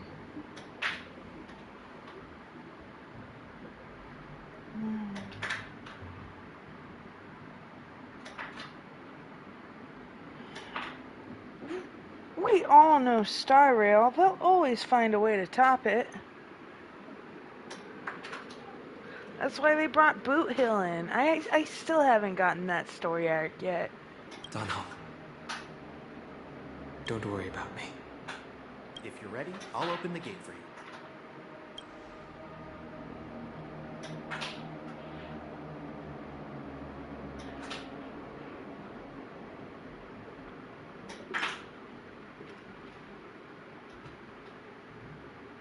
Well, technically, the shackling prison is spread out across multiple delves, and the ancient sea is just where they overlap. Please, come on in, dear guests. Time to fight.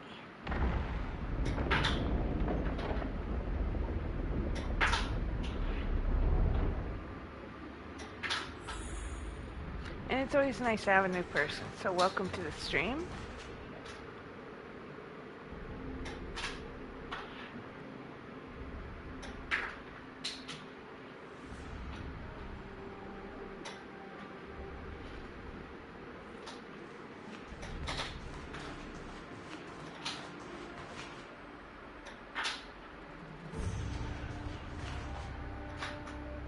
I thought it could be like a little thing where in other games you can talk to all of them.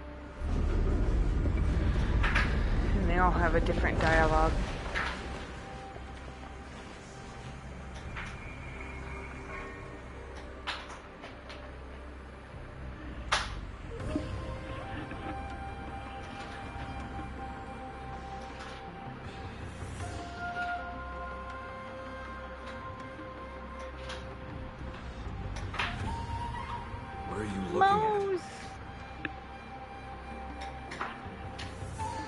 The shackling prison on the Luofu is completely different from the one on the Yaoqing. It's completely underwater.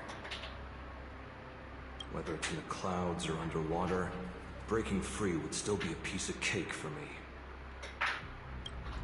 Still thinking about your old jailbreak tricks, huh? Forget it. You're free now. Just don't do anything stupid, or the judges will throw you back in there and lock you up for a few hundred years. You'll see me again in just a few days.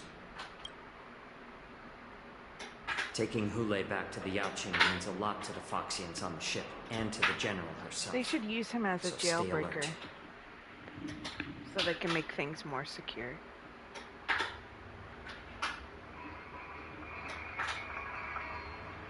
He's everywhere. One way to ruin a good character is to throw him everywhere.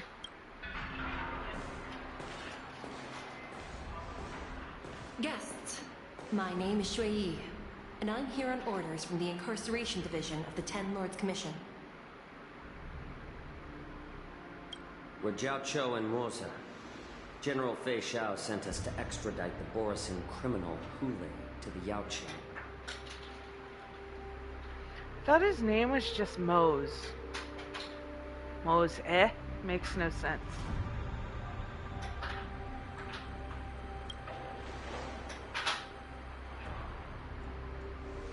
We're here to inspect the conditions of his imprisonment and make preparations for the handover and transportation.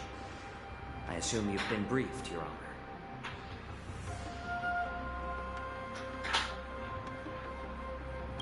Your visit I request have a has bad been feeling approved. about this. I'll be your guide for this trip.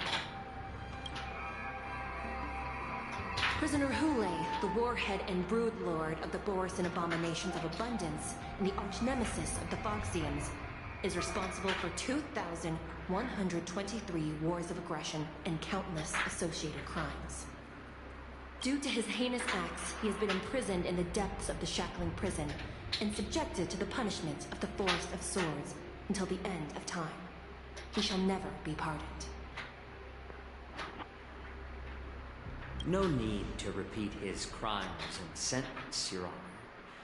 He is the greatest enemy of us Foxians. The stories of his atrocities are used to terrify our children. I'm well aware of every crime he's committed. Let's move on to the next step. Huh.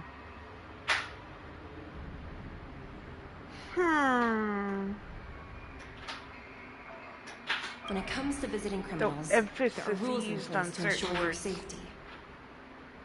I know you've heard legends about Hule since you were children, but your knowledge about him is likely very limited. Only the judges of the Ten Lords Commission truly know what kind of abomination is locked up at the bottom of the Shackling prison.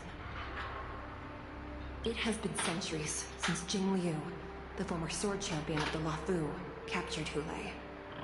And during all those years, we never provided him with any food. Yet he somehow managed to stay alive. It defies all the documented physical characteristics of the Borisin. The Forest of Swords, forged by the Punishment Division, is a device of intense torment, used to execute sinful abominations. Most Borisin die within 3 days in the forest. But Hule is different. Every time the blades pierce him, his body instantly heals. Despite the brutal punishment, he somehow manages to survive. The complex rules are there because of his abnormal characteristics. Do you understand now? I apologize for any offense caused. Please continue, Your Honor. I've given you the instructions regarding Hule's visitation. Please make sure you read them carefully.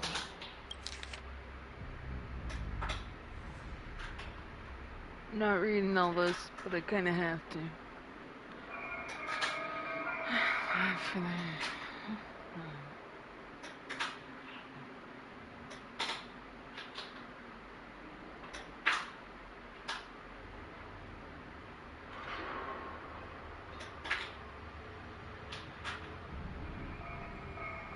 Why does the air filter have to be intact and functional?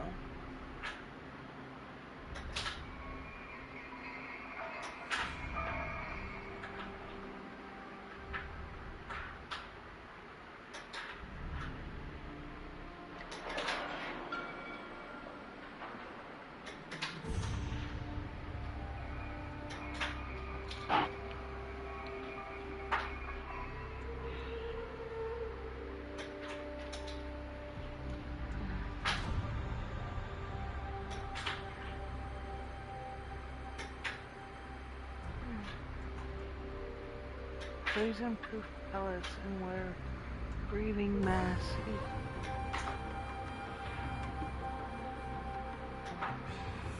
Okay, they're telling me how to defeat him?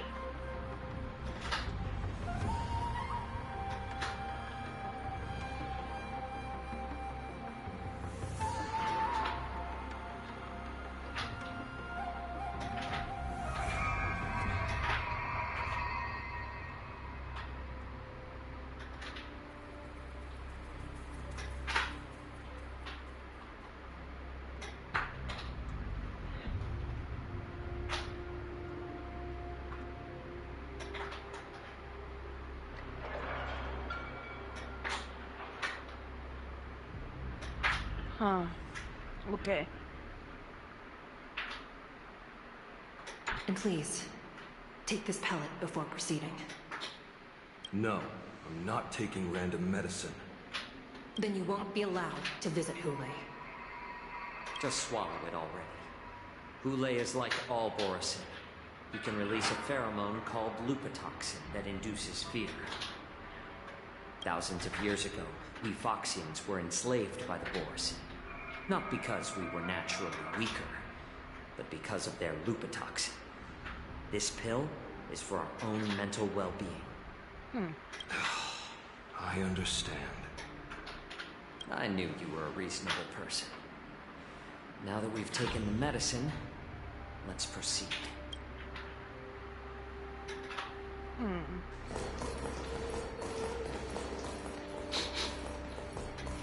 Your Honor. What is it? Nothing. No, never mind. Maybe I'm just imagining things. Let's keep moving. Okay, so he might actually be a Foxian, but those Cloud Knights were Borisan.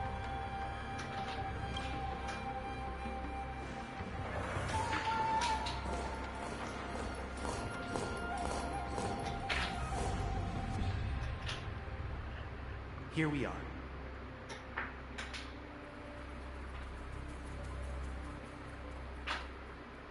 Her Honor hasn't arrived yet. Please wait a moment.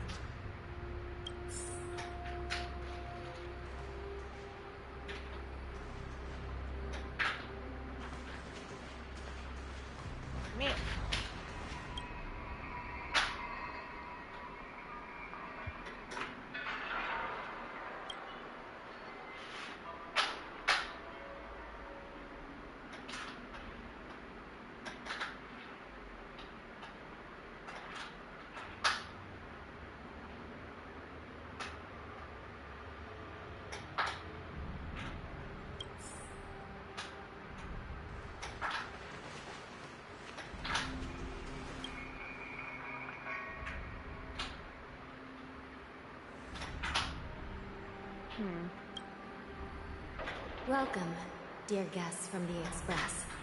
Judge Hanya of the Interrogation Division. We've met before.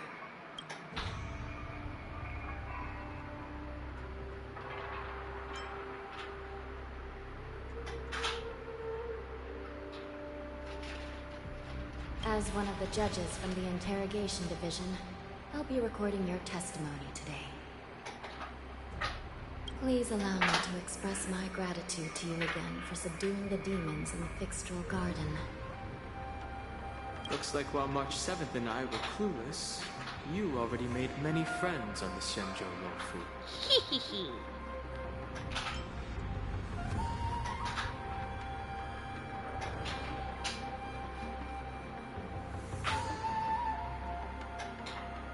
Even though you and I have met before, we can't show any favoritism under the Ten Lords.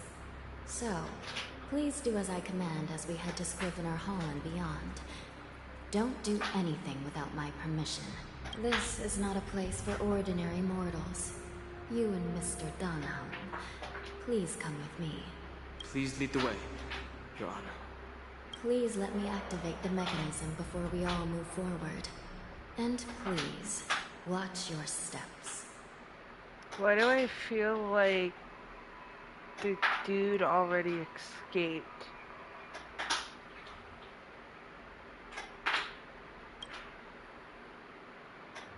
The three wardens that were escorting that Cloud Knight.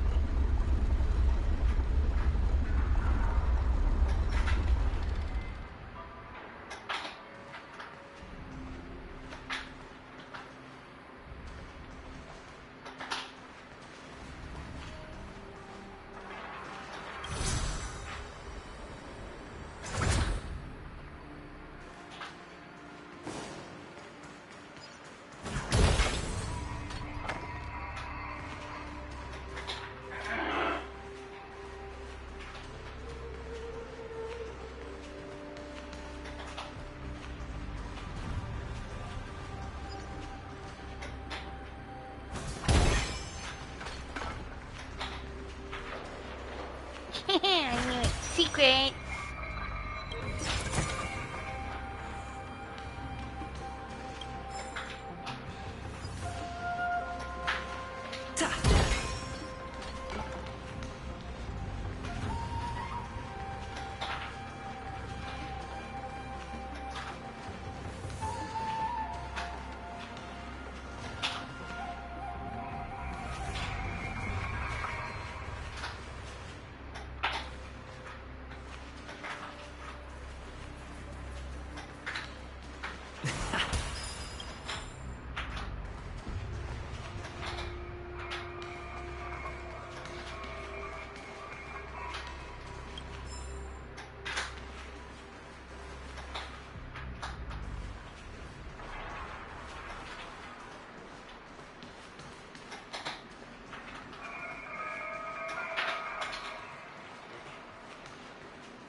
That outfit's cool. Is she supposed to be an automaton?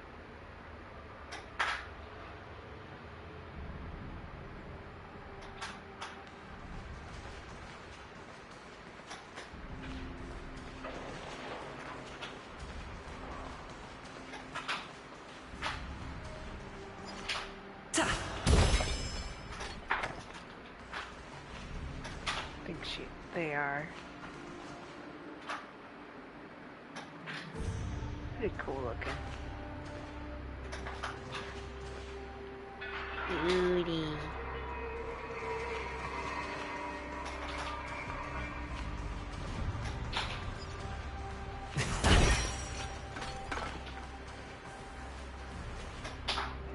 The back side of the door.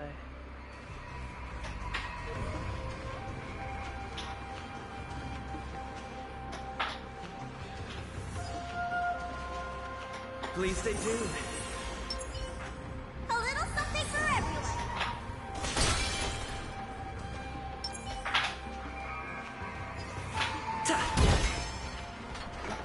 Phew.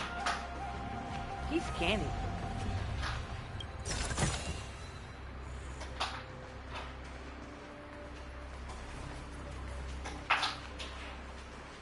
You put this.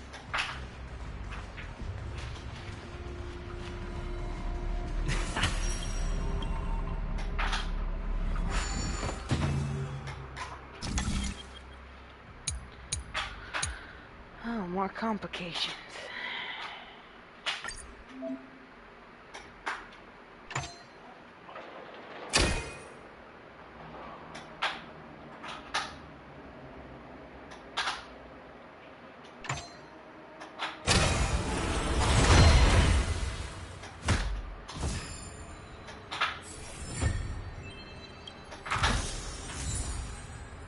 You.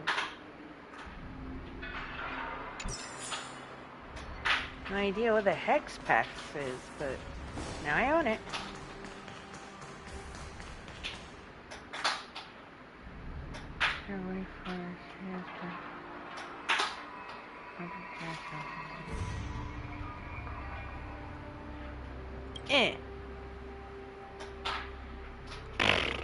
Stupid! Even though there's an anchor there. I have a feeling I'm gonna be coming back out that way.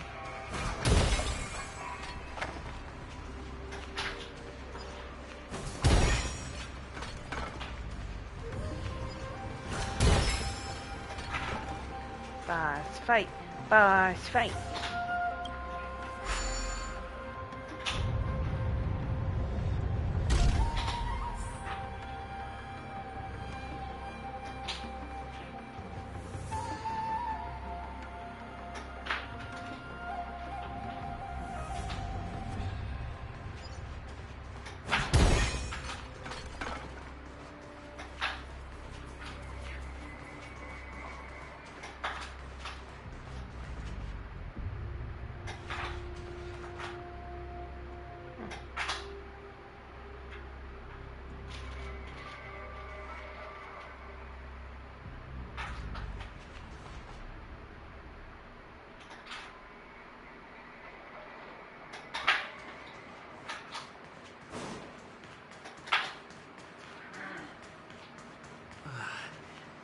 Freezing. This place is filled with the cold air from the northern peak of the polar delve. Even the toughest long-lived species would have a hard time enduring this.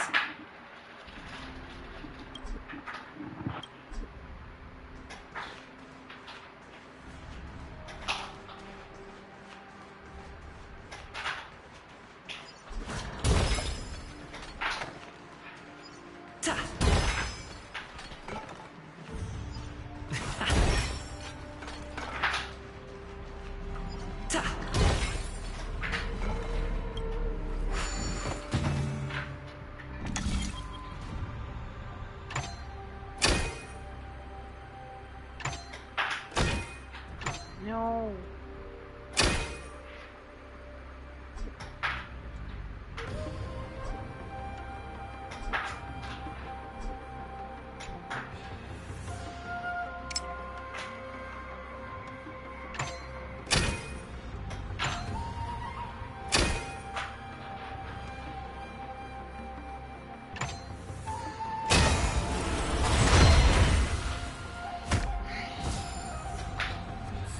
Patting my pussy, patting my pussy, patting my pussy, patting my putty cat. Looks good.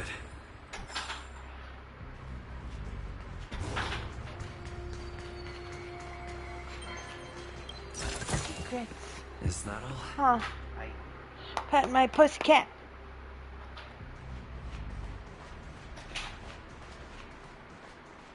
Patting my puss, patting my cat. Patting my puss, patting my cat.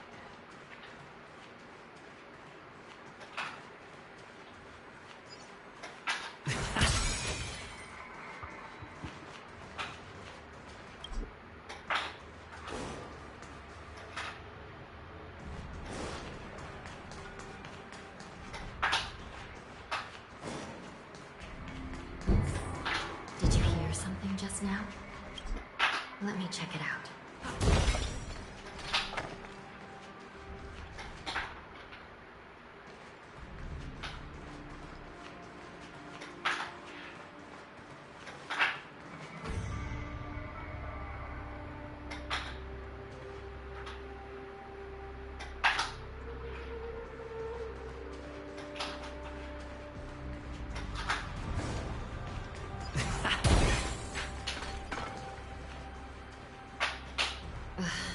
What an eyesore.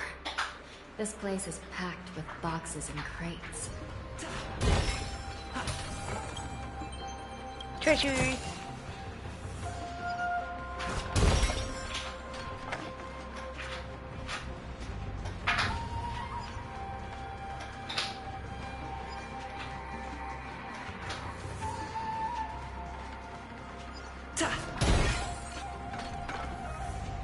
Ow, ow, ow, ow. Fucking foot.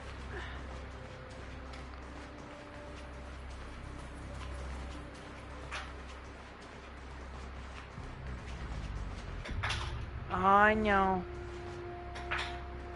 These crates. They look oddly familiar. A few days ago, the Spiritfarers received reports about an IPC transport ship that was attacked by Borison. Then, a bunch of those abominations were dumped into this place. I had a feeling there would be trouble during the war dance. But throwing both the pirates and the cargo in jail? That's a new one.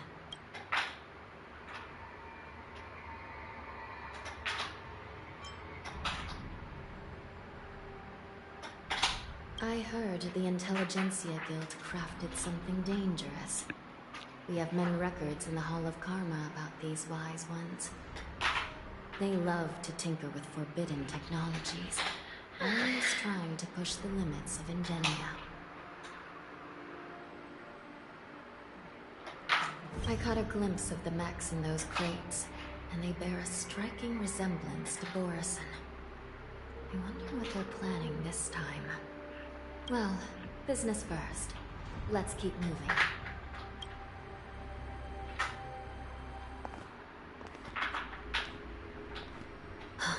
And then the box Strange. pops open. I don't remember checking the containment facilities a second time.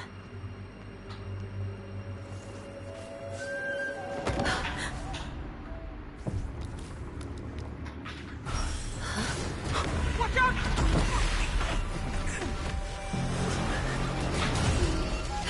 Emergency! All wardens prepare for action!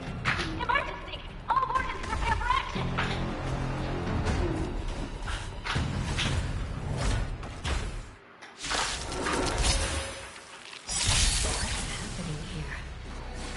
These things moving on their own. Something is wrong. The guards aren't responding.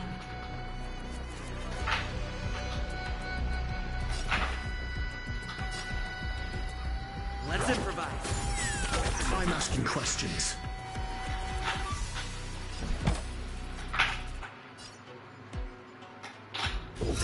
Answer me.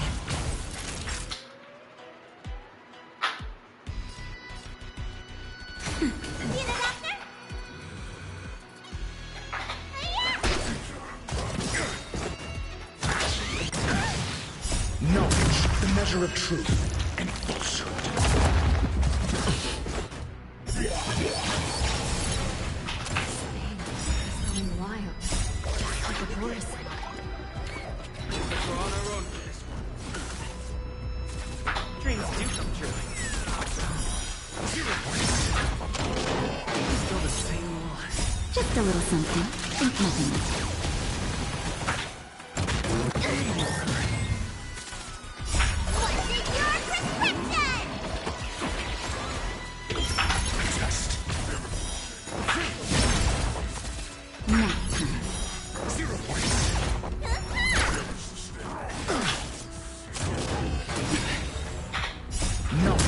Measure of truth and falsehood.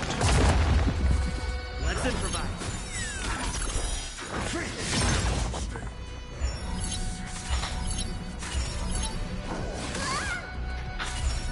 Dreams do come true. Well, that seems a little unfair.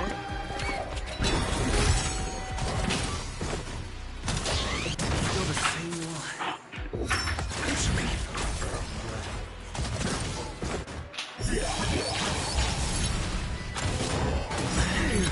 Flesh.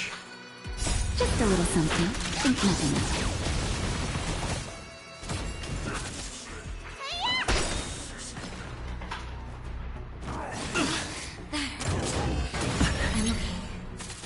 Let's improvise.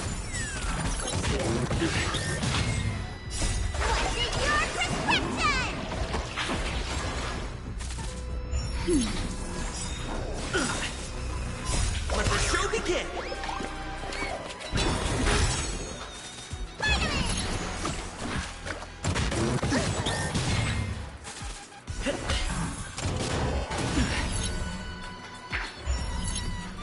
I'll catch up. Damn it.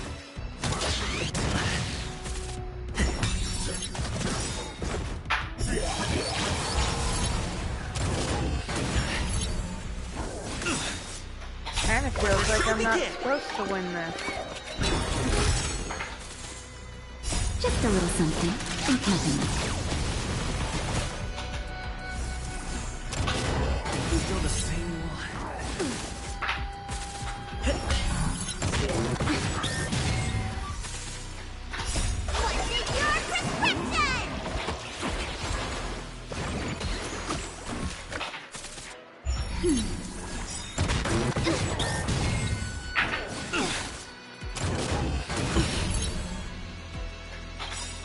Just a little something. Think nothing.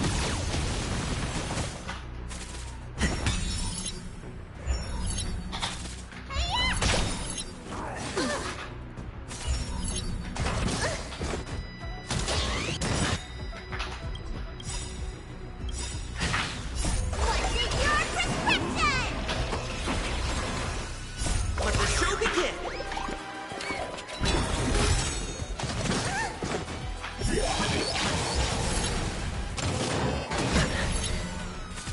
Dreams do come true. I'll catch up. That's better.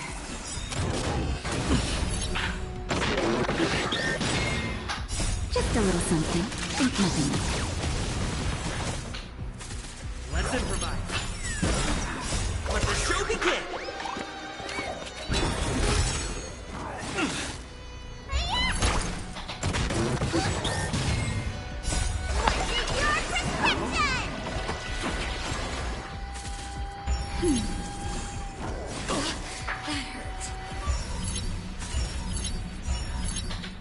Damn it.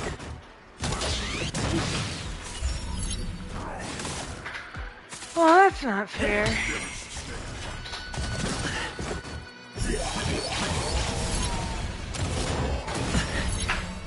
If Natasha goes down, we're fucked. Let the show begin.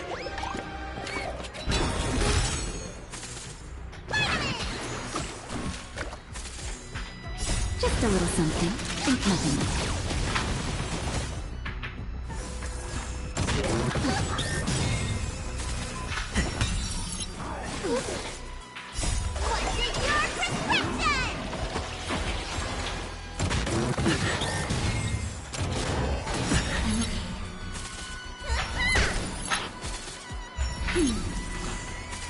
Dreams do come true.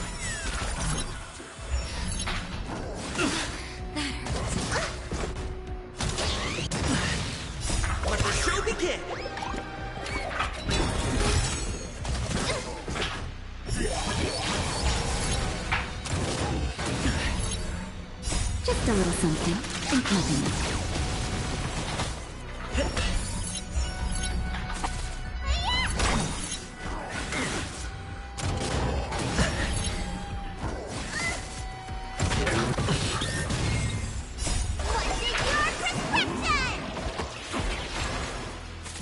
Let's improvise. Let the show begin. That's better. We feel the same. We feel the same. Dreams do come true. Just a little something. Think nothing.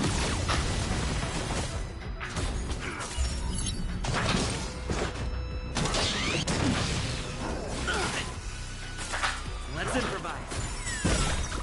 Let the show begin.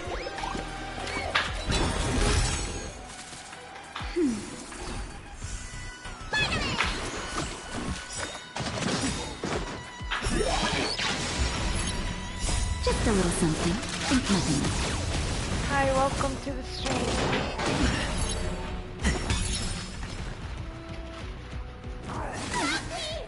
Nap time. What? Oh. And I quite can't kitty come.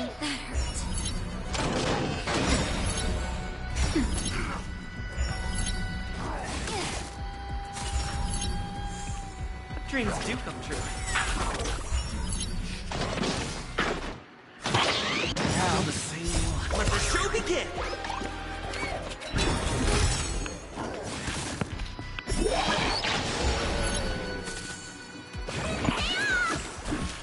Let's improvise. That's better.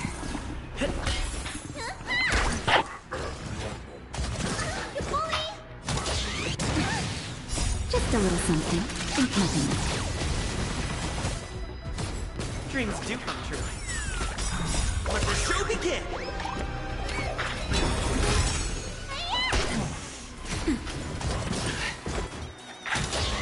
Feel the same. Let's improvise. Nap time. Dreams are down to this one last guy. Feel the same. Let the show begin.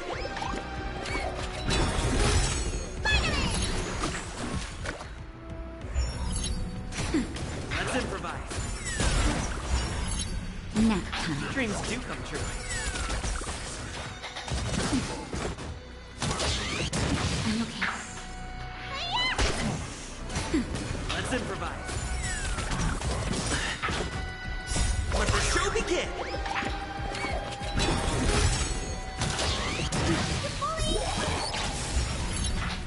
Just a little something. Think nothing. Dreams do come true. Let's improvise. I feel if I had Sampo on the team, it might be a little stronger.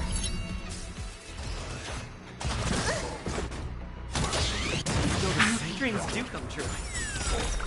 Let the show begin. I need to put Sampo back on. Let's improvise.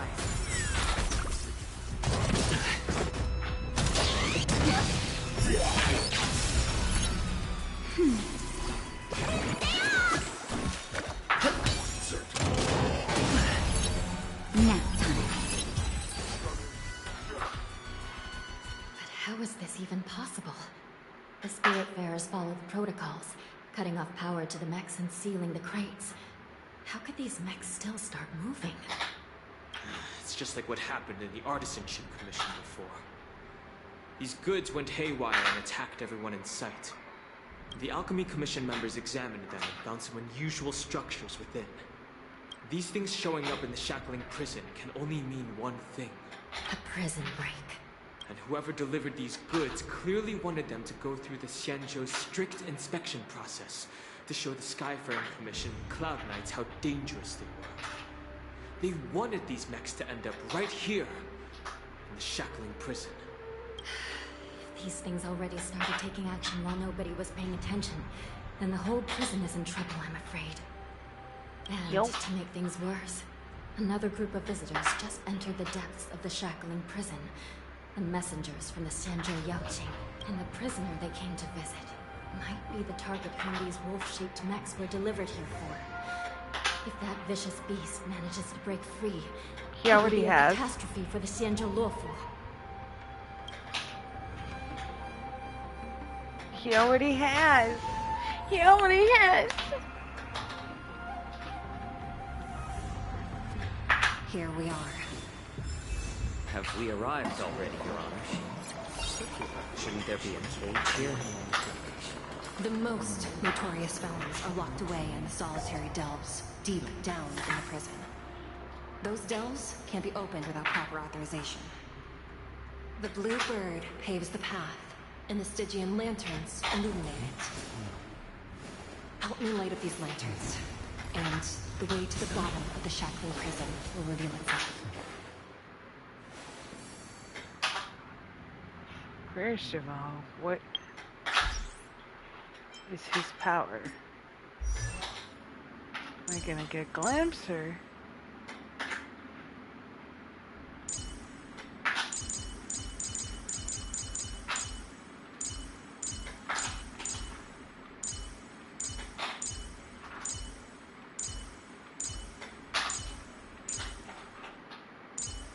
It's not even gonna show me.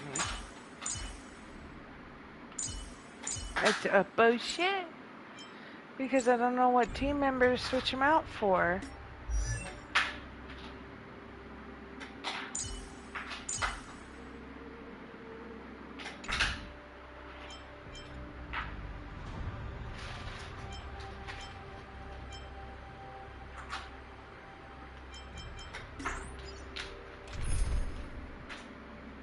Okay, so he's fire. I'm keeping ratio on the team.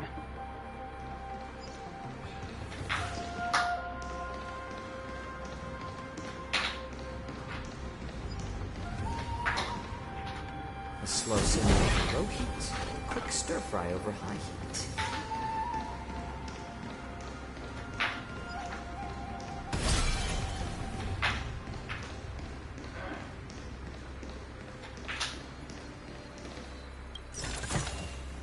Sequence.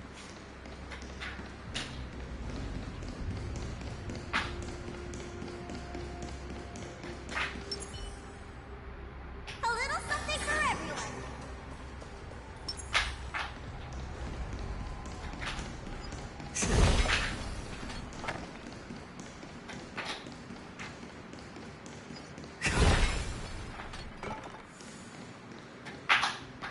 I've given you the diagrams for lighting the lanterns. Please take a look.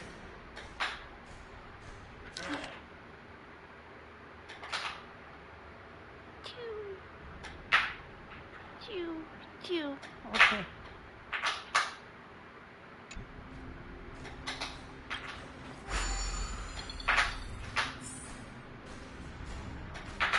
Okay, so Birdie.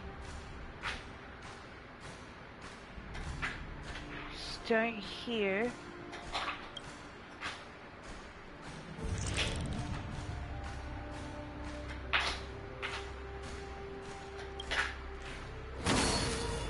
Clean.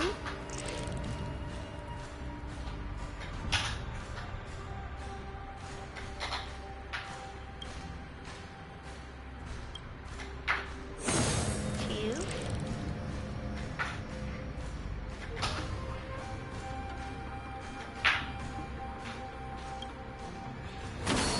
Three.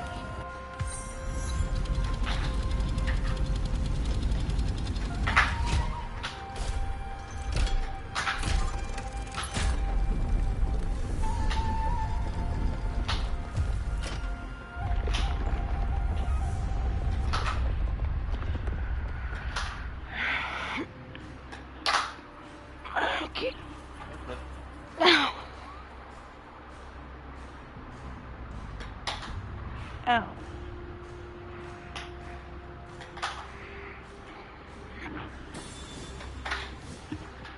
Square formation, circular formation, yuan-yang formation. What should we try next?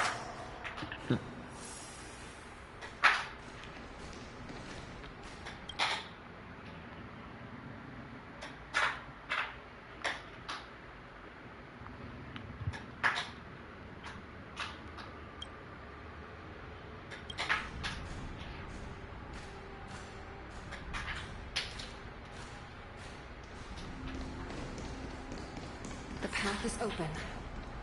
Once we descend to the bottom of the prison, please do not do anything reckless.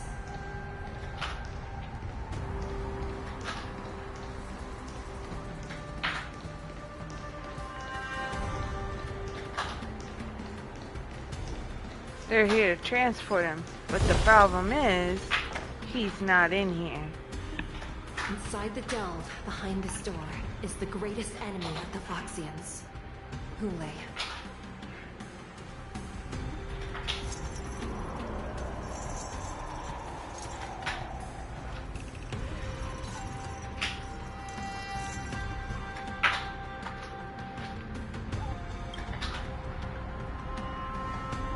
According to custom, envoys from the Yao Qing visit the Xianzhou Lafu once every century to check on this abomination's imprisonment and condition.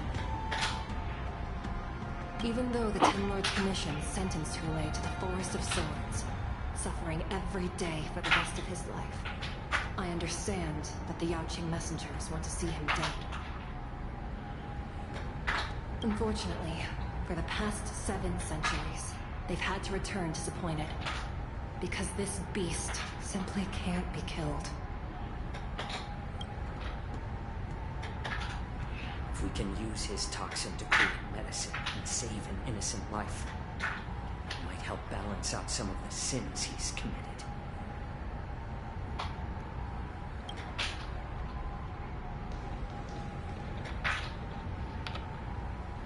Could you be the key to a cure for the General? Hule.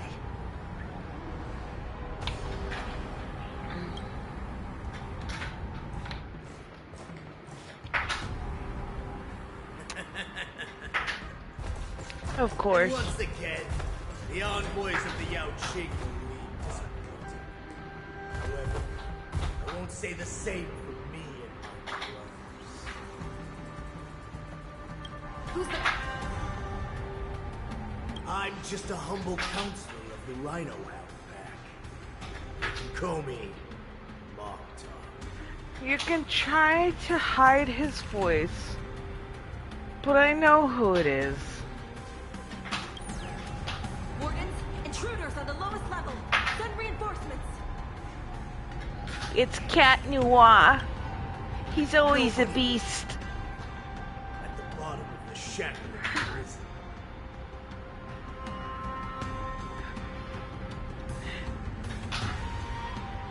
Thank you for opening up the prison.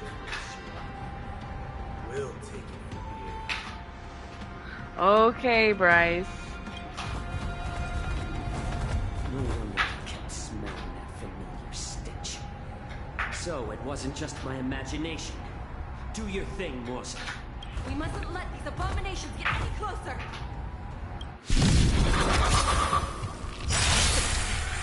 There are too many of them. Once we were inside What? the shackling prison, we found soldiers It sounded like you did. failing to face everything.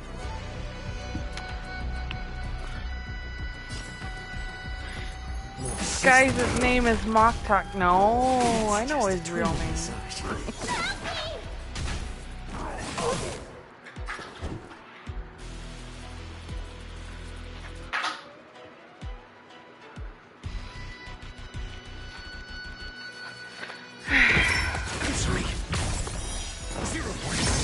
Nap time. What more should Gotta look it up. Since you're already here, why not have a meal before I suggest you surrender now. Of course, I'll still kill you. But I promise you,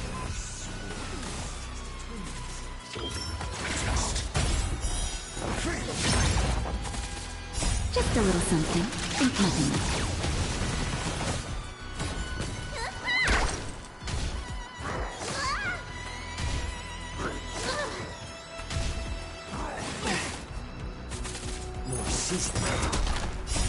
Since you're already here, why not have a meal before you leave? Answer me. 0 points. Knowledge, the measure of truth and falsehood.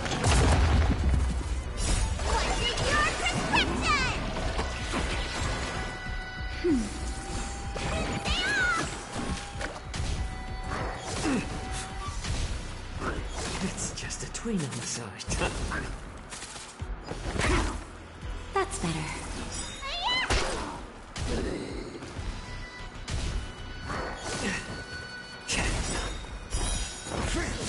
How presumptuous. Die now!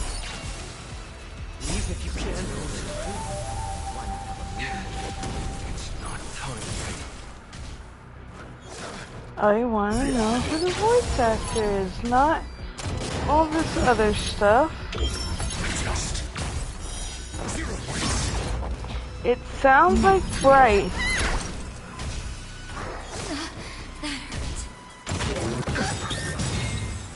Just a little something. Ain't nothing. But it doesn't say. Knowledge, the measure of truth and falsehood. No sister. Answer me. 0 points.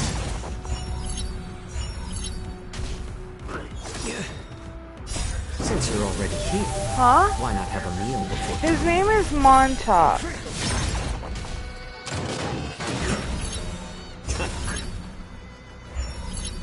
Kind of spelled the same way TikTok, but M-O-N talk.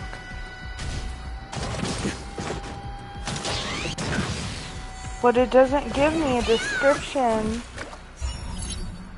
for the voice actor, which is weird.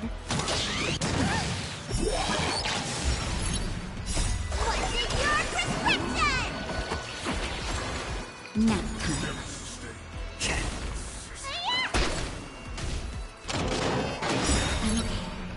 Since you're already here, why not have a meal before you leave? Knowledge, the measure of truth and falsehood.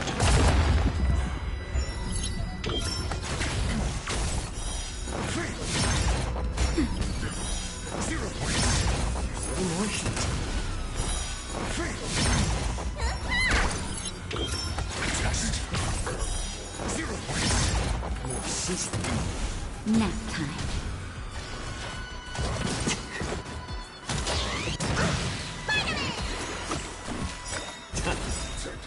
Since you're already here, why not have a meal before you leave?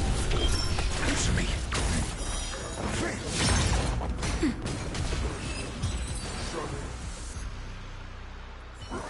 Guard the gate! They can't be allowed in!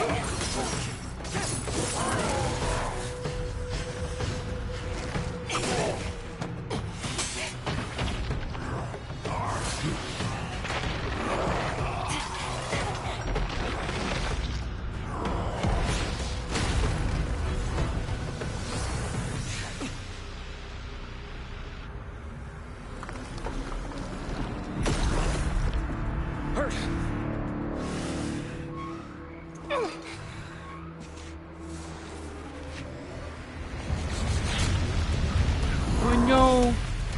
The big wolf monster's getting free!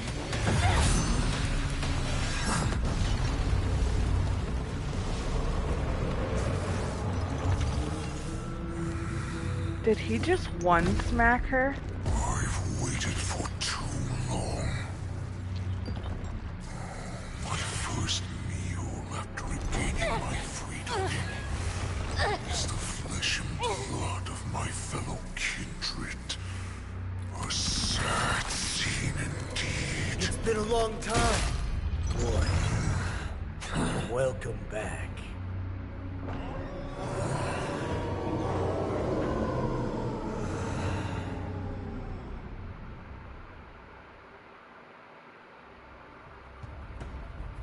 How many times has your verdant home spun around since our last hunt? Duran's will. Tell me your name. Oh, great Hule. nemesis of the Foxians, and the hunter of all beings. I'm Moktok, a humble counselor of the Rhino Hound Pack. I am only one insignificant heir spawned from your bloodline. So he's the son of the wolf. Well, great son. At least 7 centuries since you led our pack through the hunting grounds of the stars. I'm thrilled to see that you are as cunning and skillful as ever.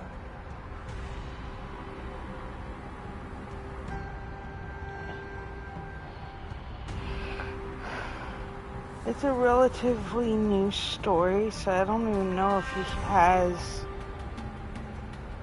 Oh, no. It is Bryce! You can't mistake that voice. This character is Bryce.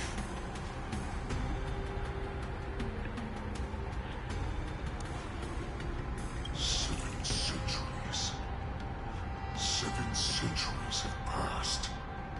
But why have Duran's whelps grown to look like this? Tell me, Moktok, why have you grown to resemble our most despicable slaves and enemies, the Foxians? I've been commanded to release you from this cursed prison. It is Senjaya's will. That's why I had to take a magic pill, don the skin of a lowly beast, play along with their hypocrisy. Since you have an escape plan, tell me, what's our next move to get off of this ridiculously large ship?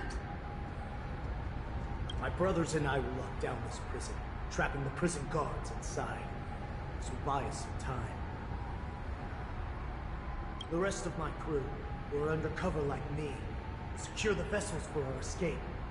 According to the plan, we only have 4 hours to get out of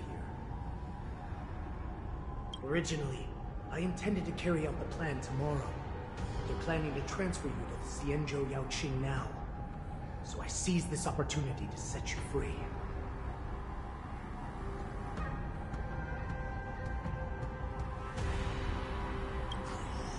What a reckless plan, you idiot.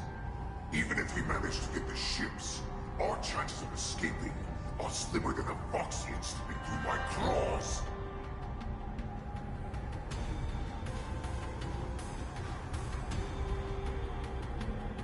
We have no other choice. The angel serving under the Master of Immortality sent me with a message. Only your return will end the prolonged divisions among the Borisin.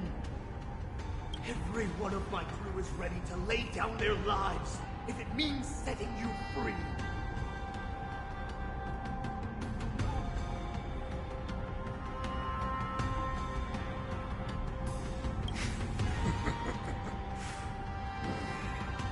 The sneaky weakling like you is actually showing some reckless bravery with this plan.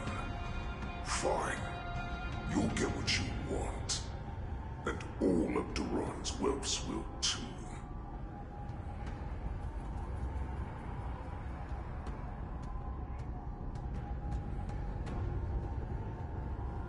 Well then, my lord. We should leave now. Before we go...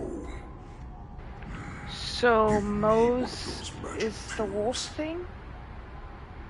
My lord, you seriously want to don the skin of a lowly beast? That would be a disgrace to your greatness, my lord.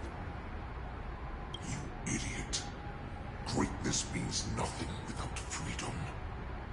Once I get out, I'll need a disguise that won't raise any suspicion. As you wish, my lord.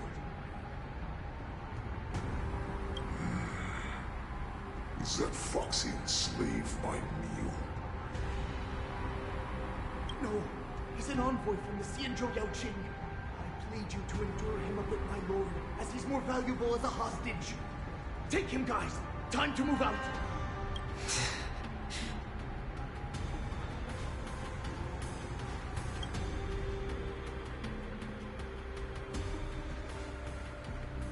Did it just rewrite my character's story? Madam Hanya, the wardens in all areas are regrouping. Those Ingenium enemies are wandering around and causing heavy casualties. Another very familiar voice. And to make things worse, those iron wolves broke open the cages and let the criminals out. We've called for backup, but it seems like all communication is jammed. Did they just hire the entire cast of Ladybug and Cat Noir? Let's preserve our strength and first take down the isolated prisoners. Oh, I gotta By see if decree he's of the in Ten this. Lords, all prison breakers and intruders shall be apprehended, dead or alive. Seeing if Keith is also in here. Because there's Christina. Mm-hmm. She's right there. She's the warden. Or not her, but the one that was before it. Small voice.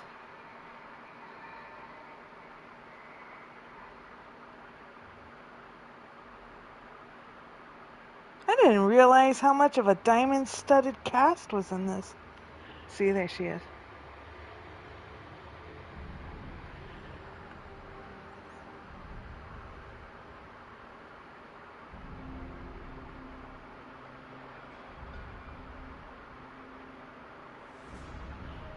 Does it really just have her listed as warden? She should have more than that. Spectral Seeker and the warden, yep.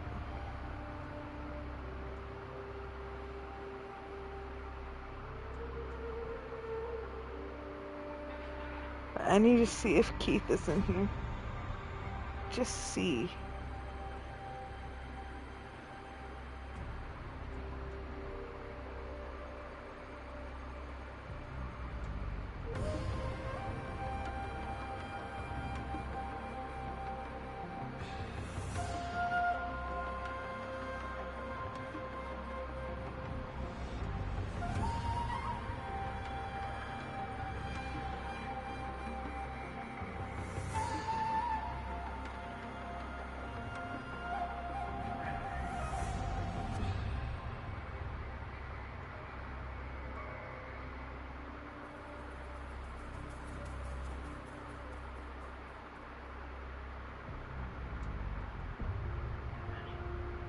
Huh. Huh. Cool. Yet doing nothing to get your girlfriend out there either. Yet doing nothing to get your girlfriend out there either.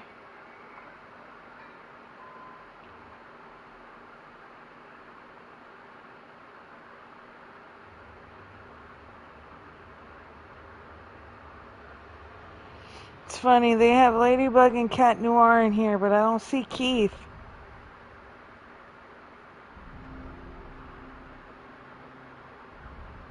Probably because they see Keith more as a villain, they might have a better role for him in mind.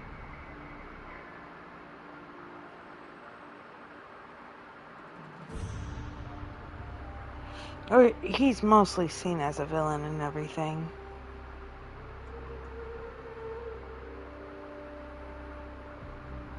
Yeah, he's not in here.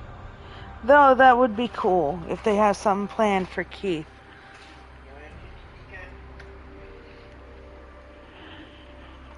But it'd be really hard to freaking one-up Hizuka and all the other enemy characters he's played as.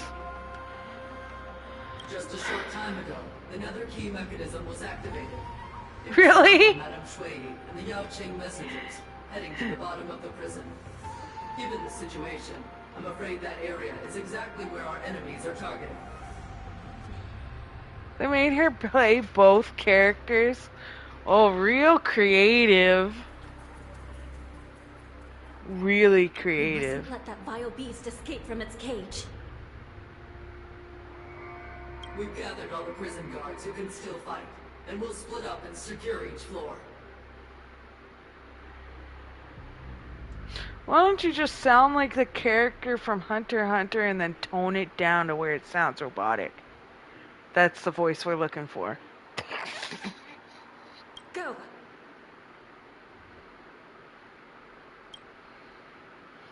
Those intruders are quite bold. They must have been planning this for quite a while. Indeed, but Borisin tend to favor direct and aggressive approaches. Crafting careful and precise plans like this is simply not their style.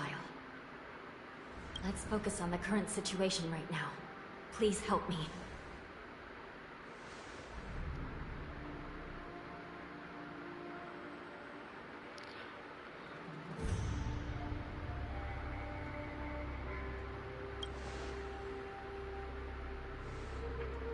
What's the fastest way to the bottom of this prison, Miss Hanya?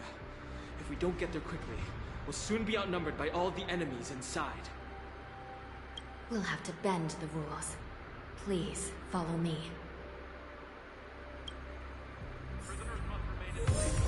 By decree of the Ten Lords, all prison breakers and intruders shall be apprehended, dead or alive. Yes, ma'am!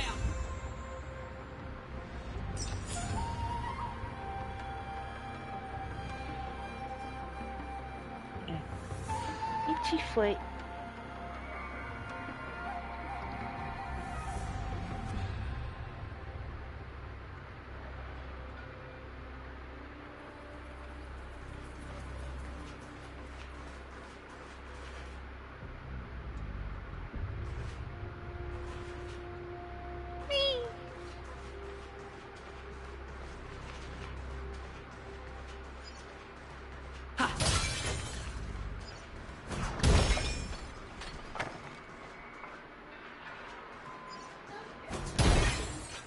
Huh? Oh my god, they killed Christina! No, all the wardens have the same voice. Because they're like robots.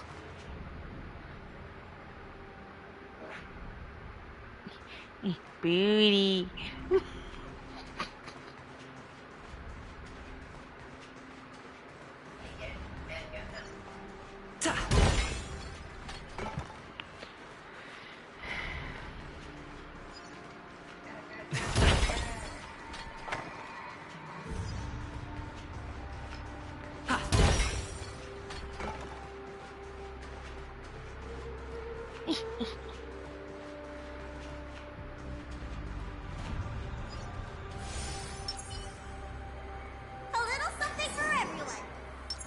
Please stay tuned.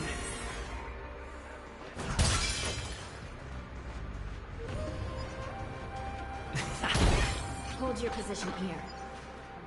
Yes, ma'am.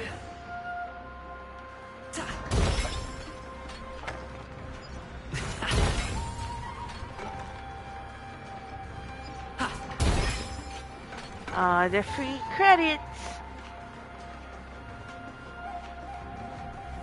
That's what they get for resetting all the little containers. We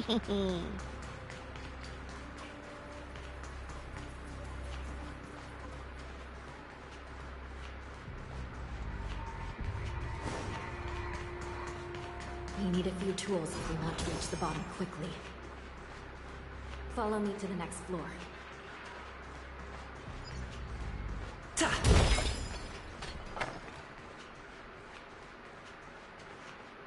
You gonna bite me? The path is cut off. Someone must have altered the mechanism. No matter. It'll just require a bit more work to get through.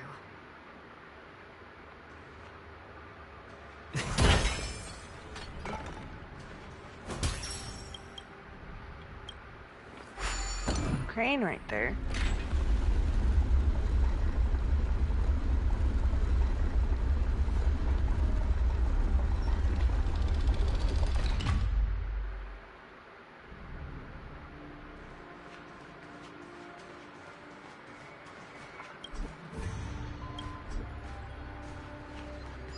Interesting.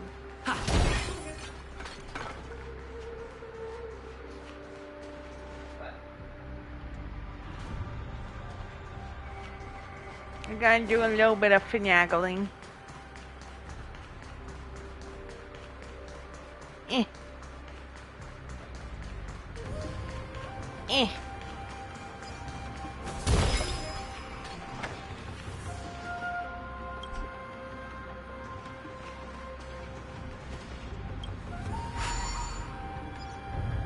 Some Spiritfarers occasionally use Ingenia from the Artisanship Commission to navigate the treacherous terrain here. Normally, using devices like the shifting screen is strictly forbidden, as they could help prisoners escape. But, given the urgency of the situation, let's just ignore the usual regulations.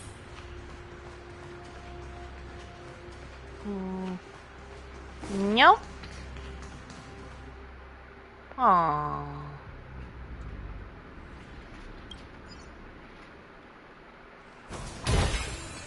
Rules? What are rules? But ways to freaking hold us back.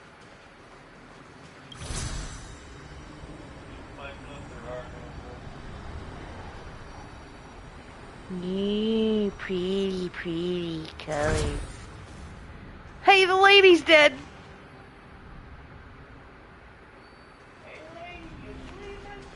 Hey, lady!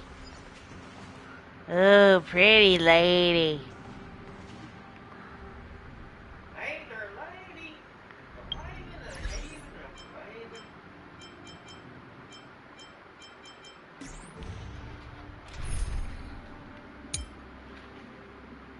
No. Why the fuck do I have two teams with ratio?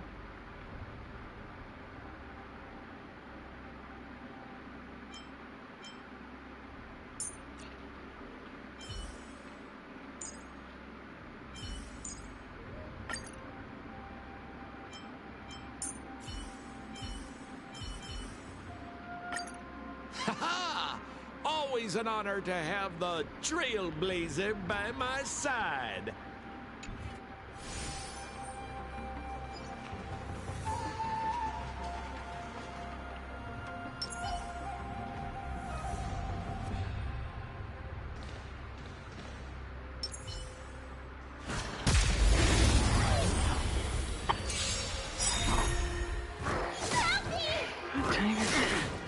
I gotta go to bed soon. Stay in step. I don't wanna.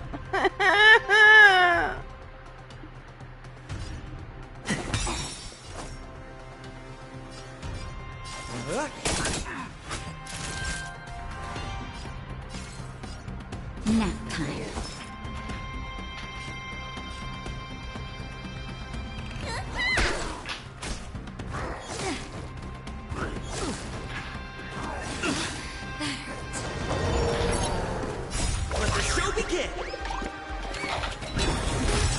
Kitty butt, kitty butt, kitty butt, kitty butt.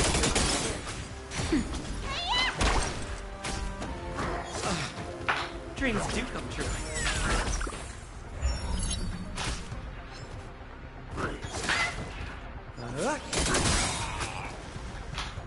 To betray my customers, I charge extra. Nap time.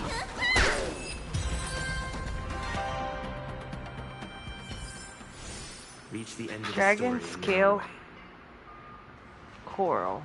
It's interesting. Coral? Please stay tuned. A little something for everyone. Meow, meow, meow, meow, nya, nya, nya, nya, nya. Meow, meow, meow, meow, nya, nya, nya, nya, nya.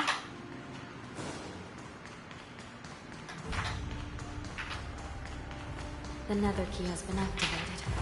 I hope we're not too late. Hang in there.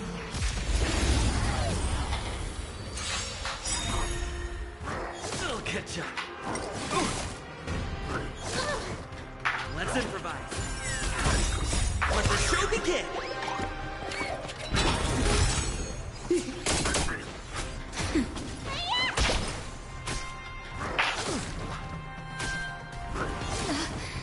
Dreams do come true. Nap time.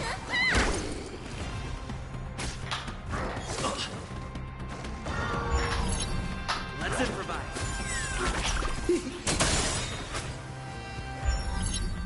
To betray my customers, I charge extra.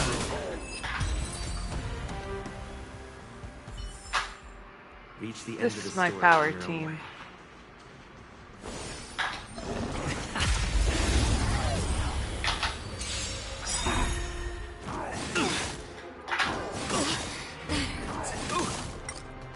Let the show begin!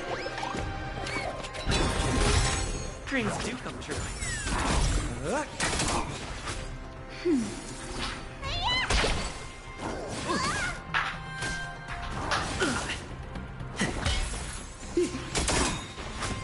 To betray my customers, I charge extra. That's better. Watch the face! Just a little something. Think nothing of it. Let's improvise. Let the show begin!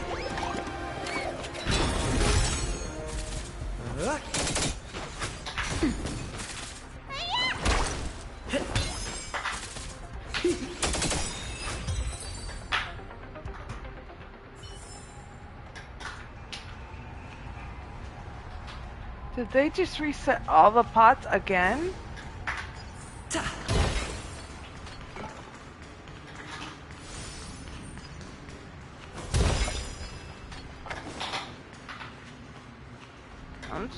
I'll take advantage of that shit.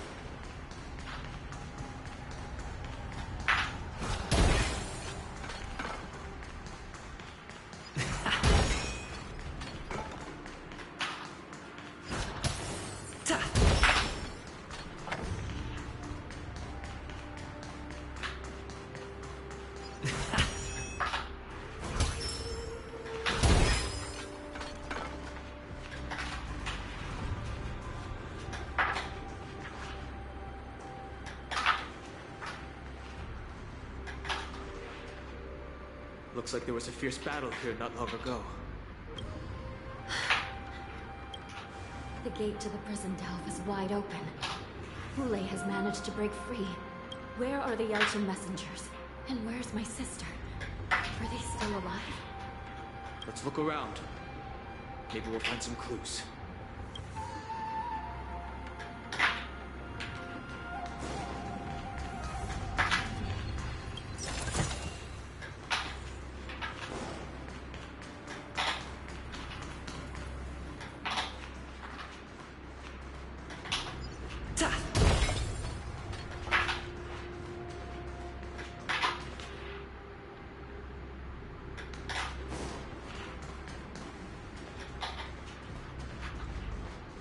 Talk to her in a second.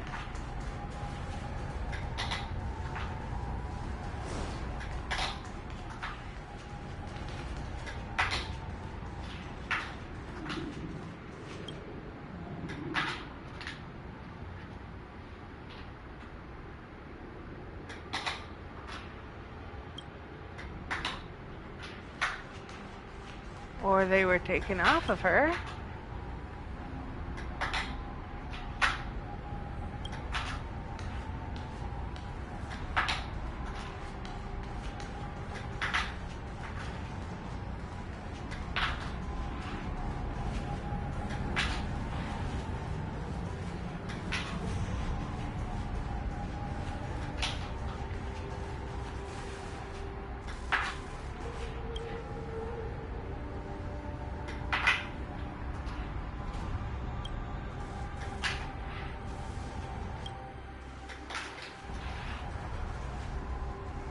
Xue is here.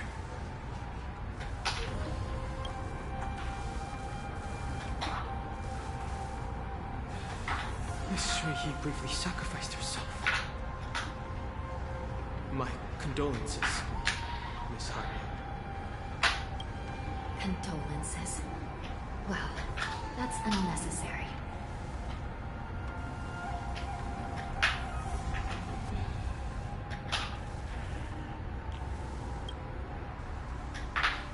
You misunderstand.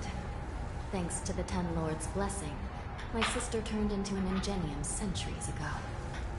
Dying and returning as just a soul to the Hall of Karma's document office has become a routine for her.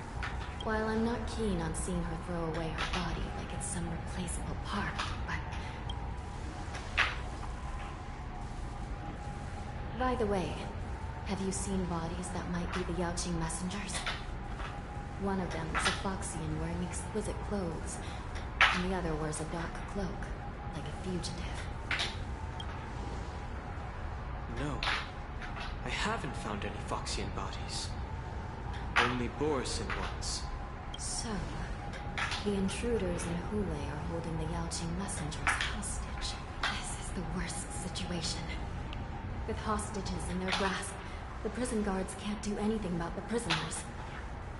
I have a feeling Mose went into his little shadow world thingy and got away. Irreversibly damaged. We must rescue the messengers, get out of here, and spread the news. We mustn't give up as long as there's a glimmer of hope.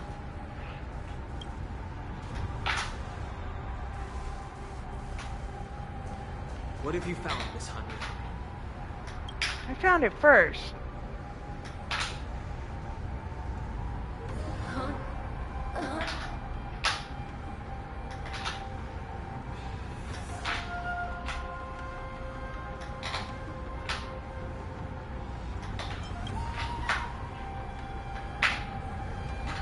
Reconstruct.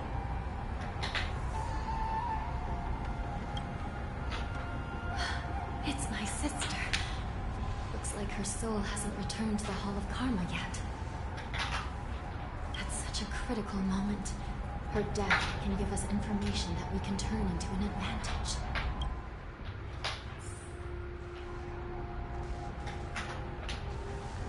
Let me see. The damage isn't too bad. If I can fix it up, my sister will have a temporary body. This should be easy.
Oh yeah.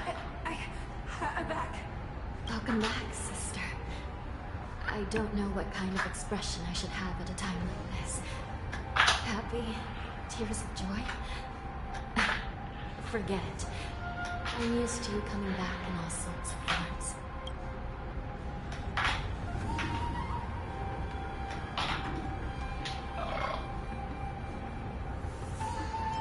Now is not the time for jokes. But it's cute. You can't hold all of me.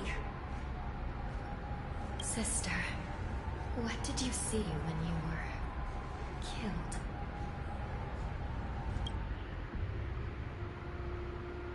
Think you want to play with me? One of the Yaoqing messengers escaped, and the other one was taken hostage and brought upwards? Besides the Borison, there were other intruders. Invisible. Invisible intruders? What does that even mean? How many conspiracies are tangled up in this mess? Do me a favor, sister. The intruders have cut off all communication between inside and outside the prison. And now you're the only person, the only bird, who can slip out undetected. Make sure you deliver the news to the outside world. I understand. Please be careful, sister. You are different from me.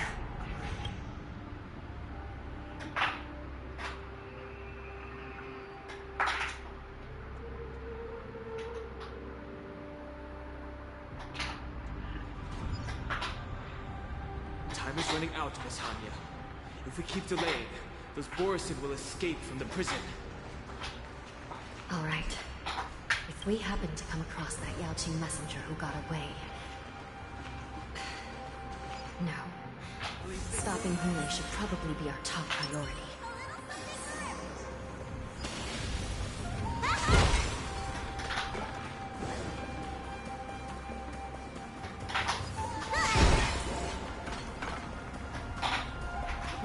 Steal all these again.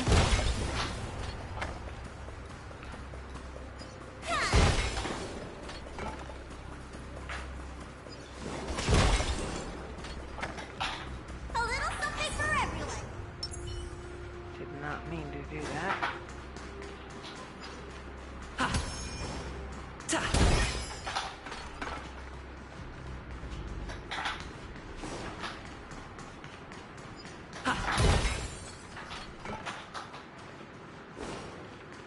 Yeah, I think Mo's used his little shadow thing to get away. I don't think he turned into one of the Borisons. Just seems like, why add a character you're gonna instantly get rid of type situation.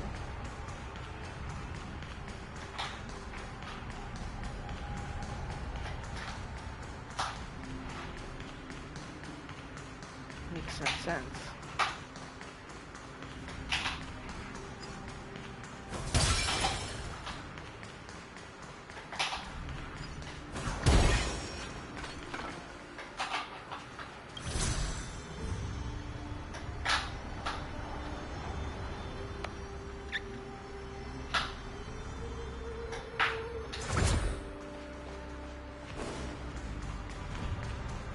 The controller's vibrating.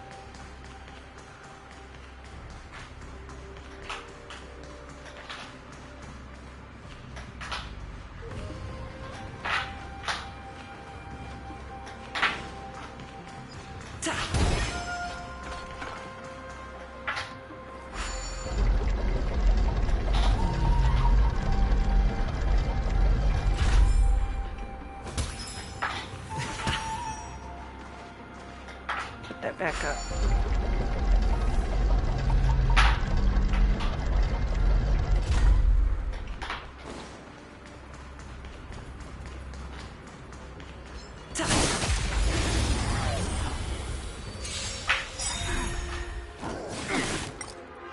To betray my customers, I charge extra.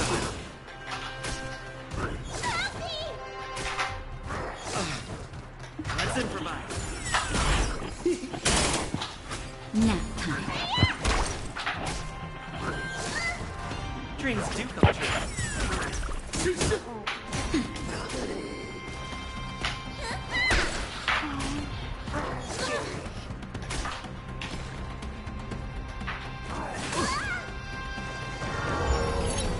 Let's improvise. Let the show begin!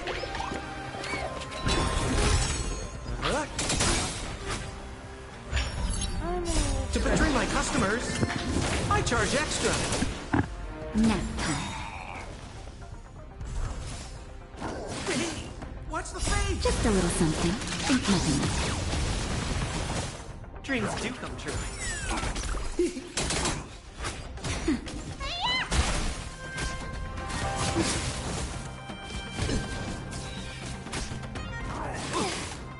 Let's improvise.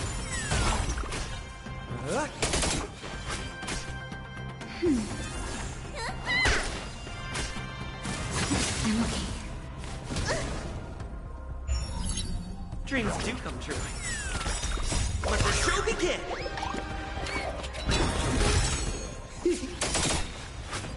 To betray my customers, I charge extra. That's better.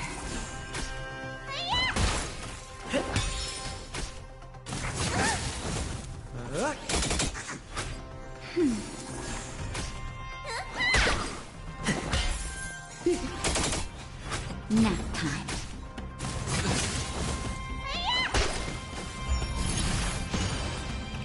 Let's improvise. To betray my customers, I charge extra.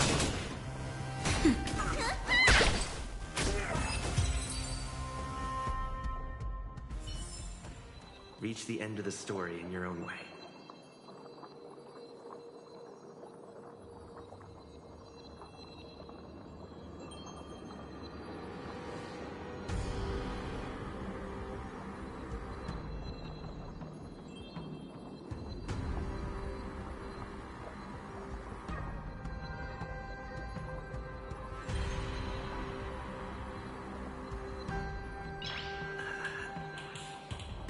Nice.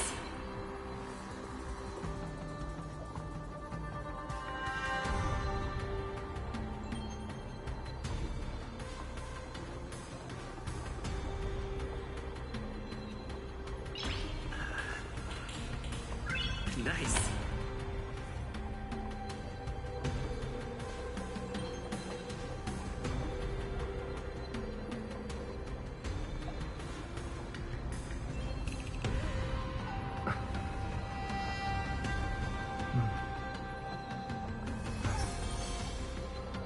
And I'm back. Is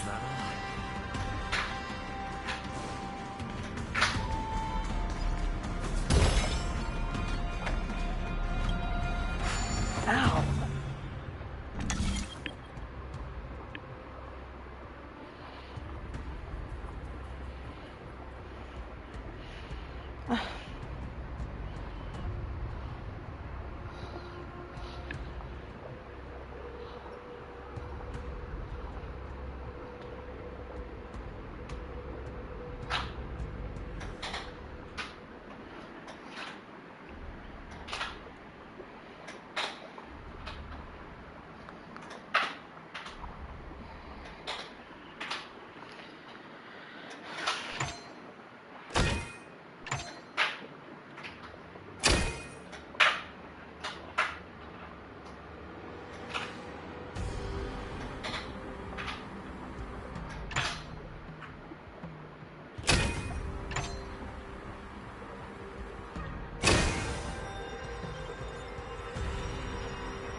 pulling Anakin Skywalker. Come on.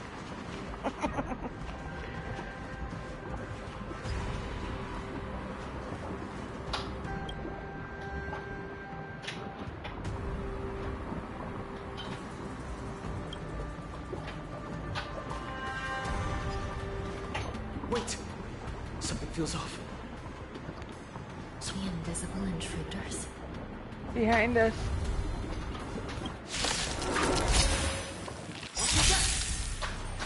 These abominations aren't prisoners from this prison. Dreams do come true. We're just having fun. Time for a shot. Hi, welcome. Always nice to have new people.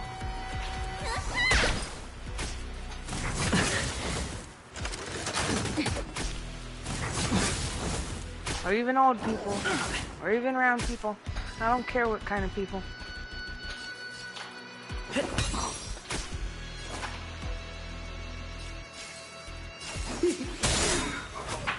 That'll take more than medicine.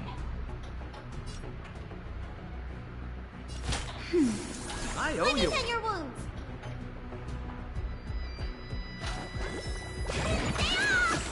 Great teamwork. Let the show begin. To betray my customers, I charge extra.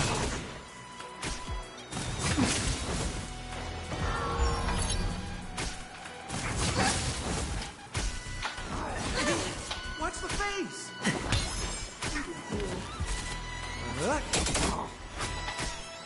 That's better.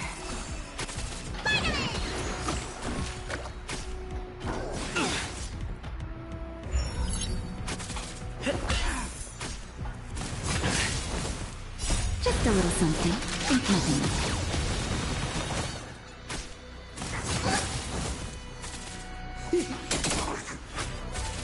Nap time. We'll catch up.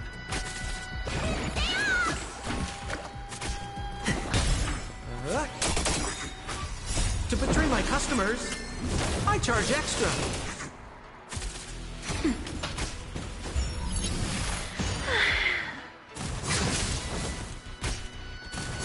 I'm okay. Let's improvise. Let the show begin.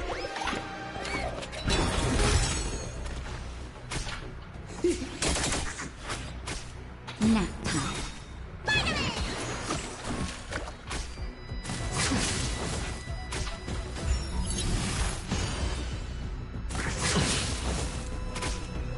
Just a little something.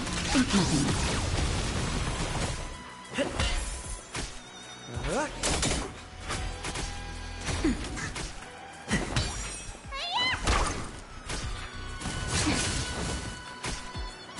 Still the same one.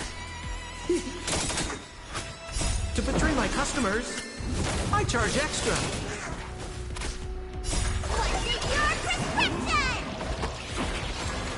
Nap time. Dreams do come true. Prison management on the Lawful is truly concerning. What? Aren't you looking for me?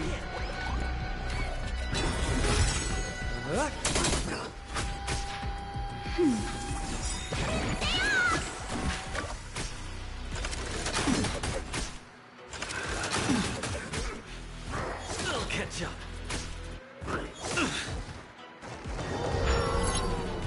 Just a little something. Think nothing.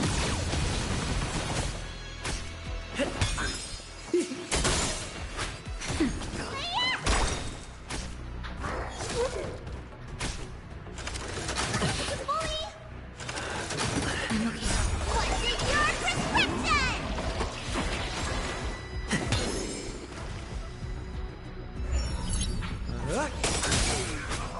To betray my customers, I charge extra. Let the show begin. Nap time. Hey, watch the face.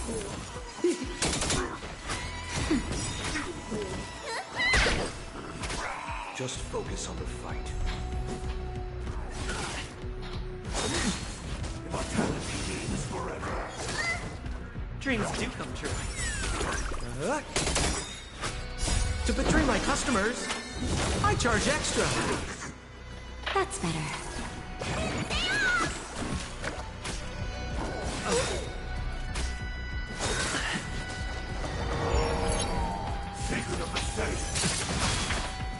Just a little something. Think nothing of it.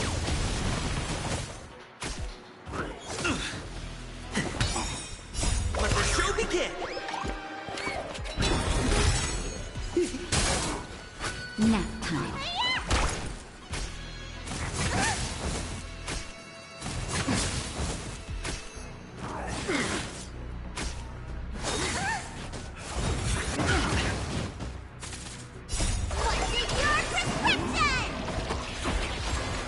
Let's improvise.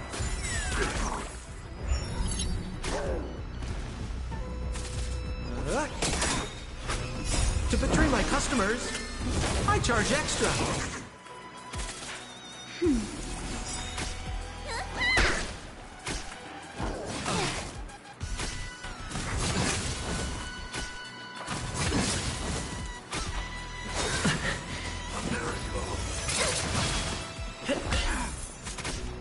Just a little something. Think nothing of it.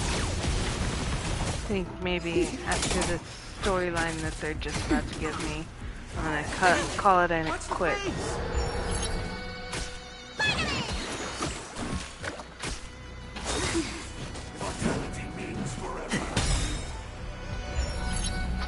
Let the show begin!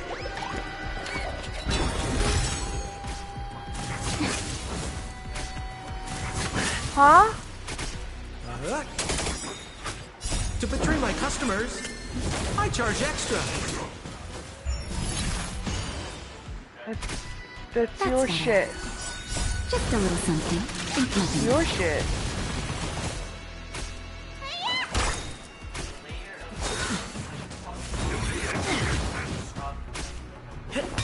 Yeah, that's from you. This is my area. That's your area. Because you claimed that as your area. Still the same one. I still think that's dirty, so I gotta clean my table tomorrow.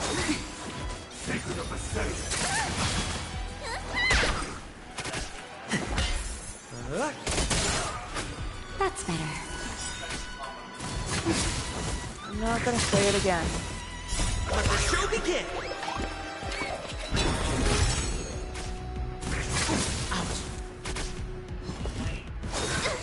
Then clean it up! To betray my customers, I charge extra.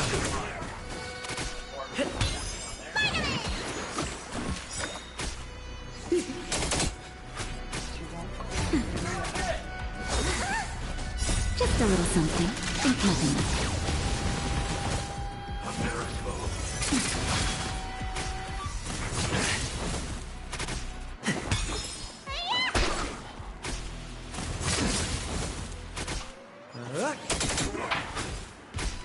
Nap time. To betray my customers, I charge extra.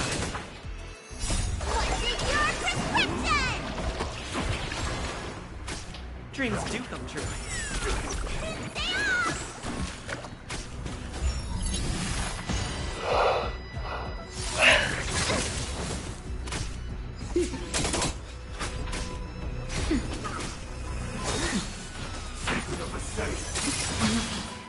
Just a little something. Think nothing of it. Let the show begin!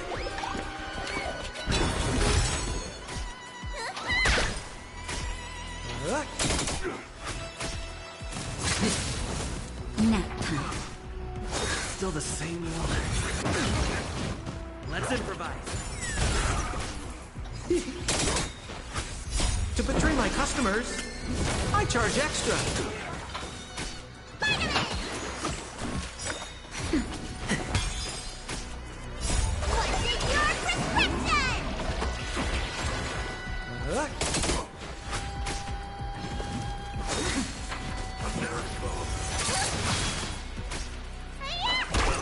Nap Dreams do come true.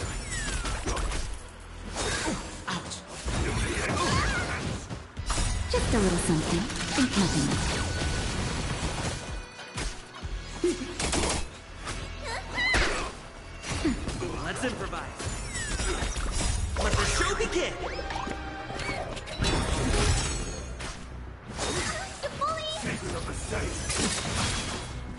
To betray my customers, I charge extra.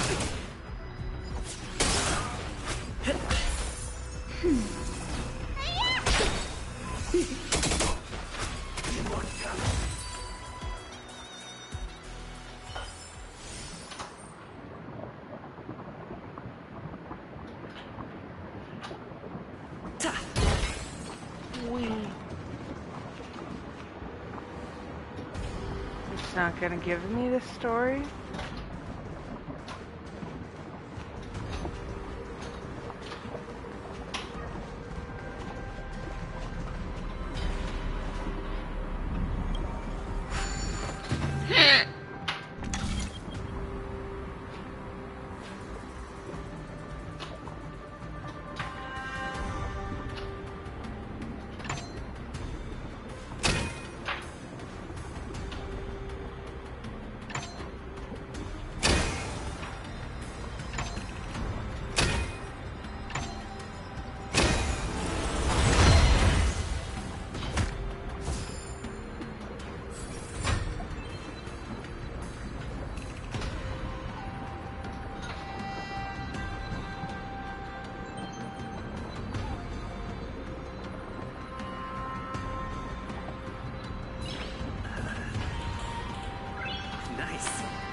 Looks good.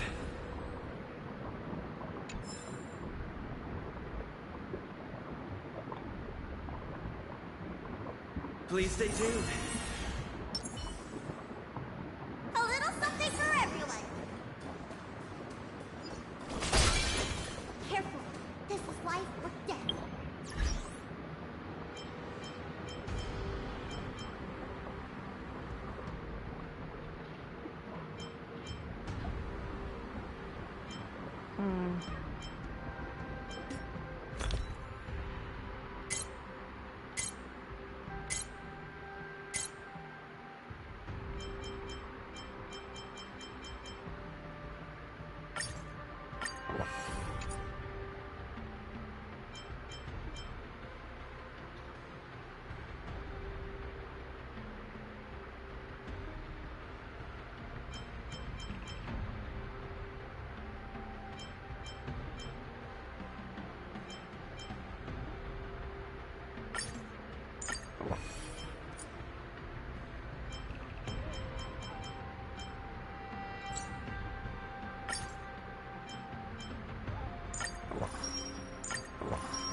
We need a strategy.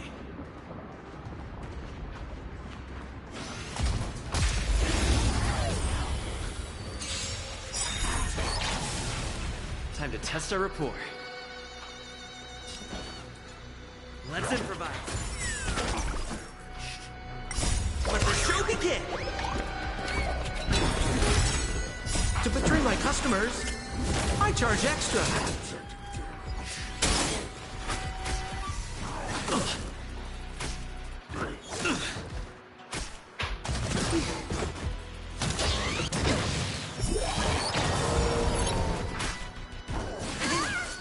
Nap time.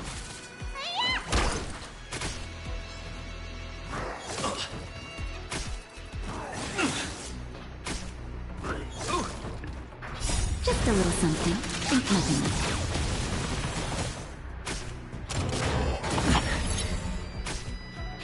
I'll catch up. What's in your prescription? Dreams do come true. Let the show begin!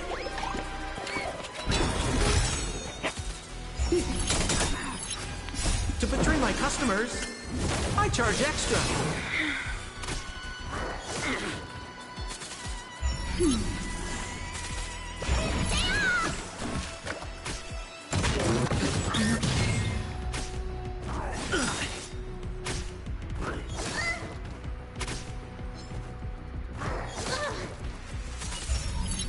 Just a little something. Think nothing.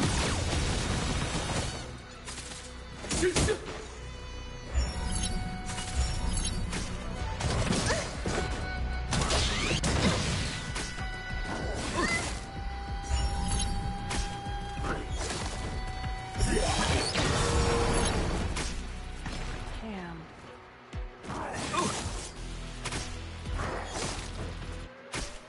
Come on. Bring one of them up.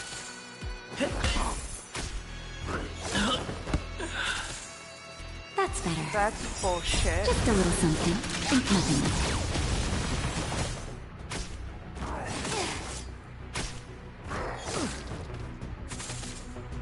What's in your prescription?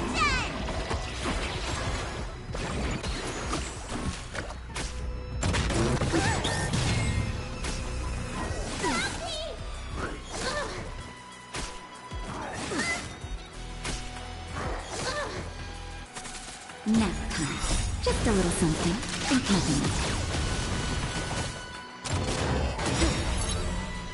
What's in your prescription? That hurt. Help me!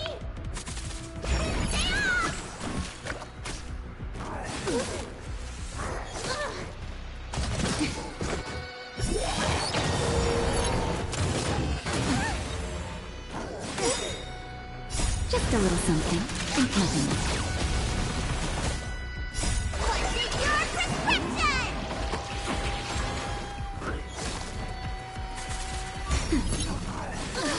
That hurt.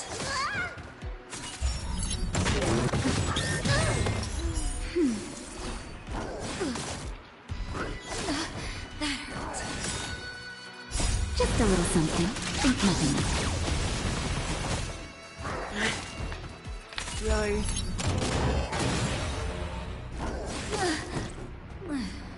I think it's time for me to go to bed before I get frustrated at the game.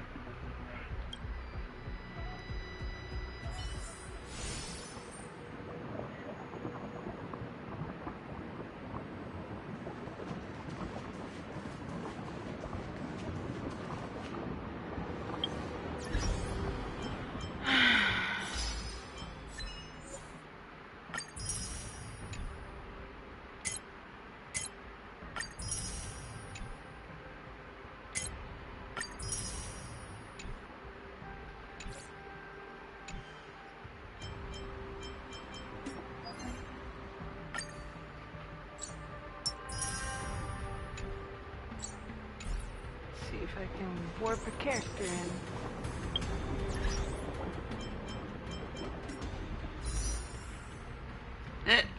Excuse me. Oof.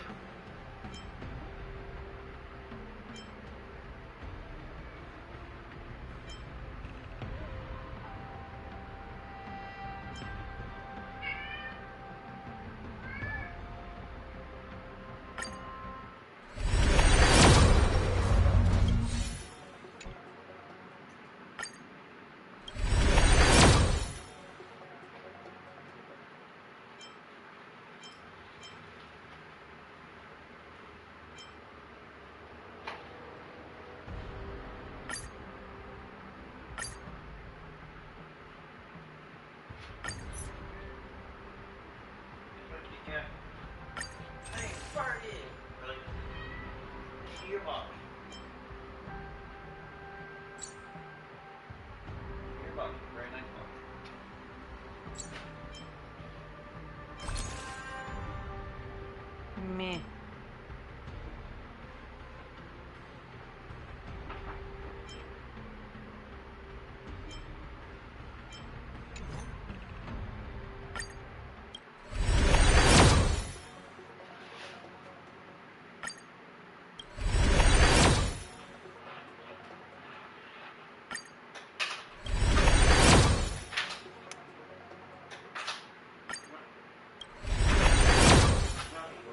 Really? Why the fuck should I freaking waste my tickets if I ain't gonna get nothing good?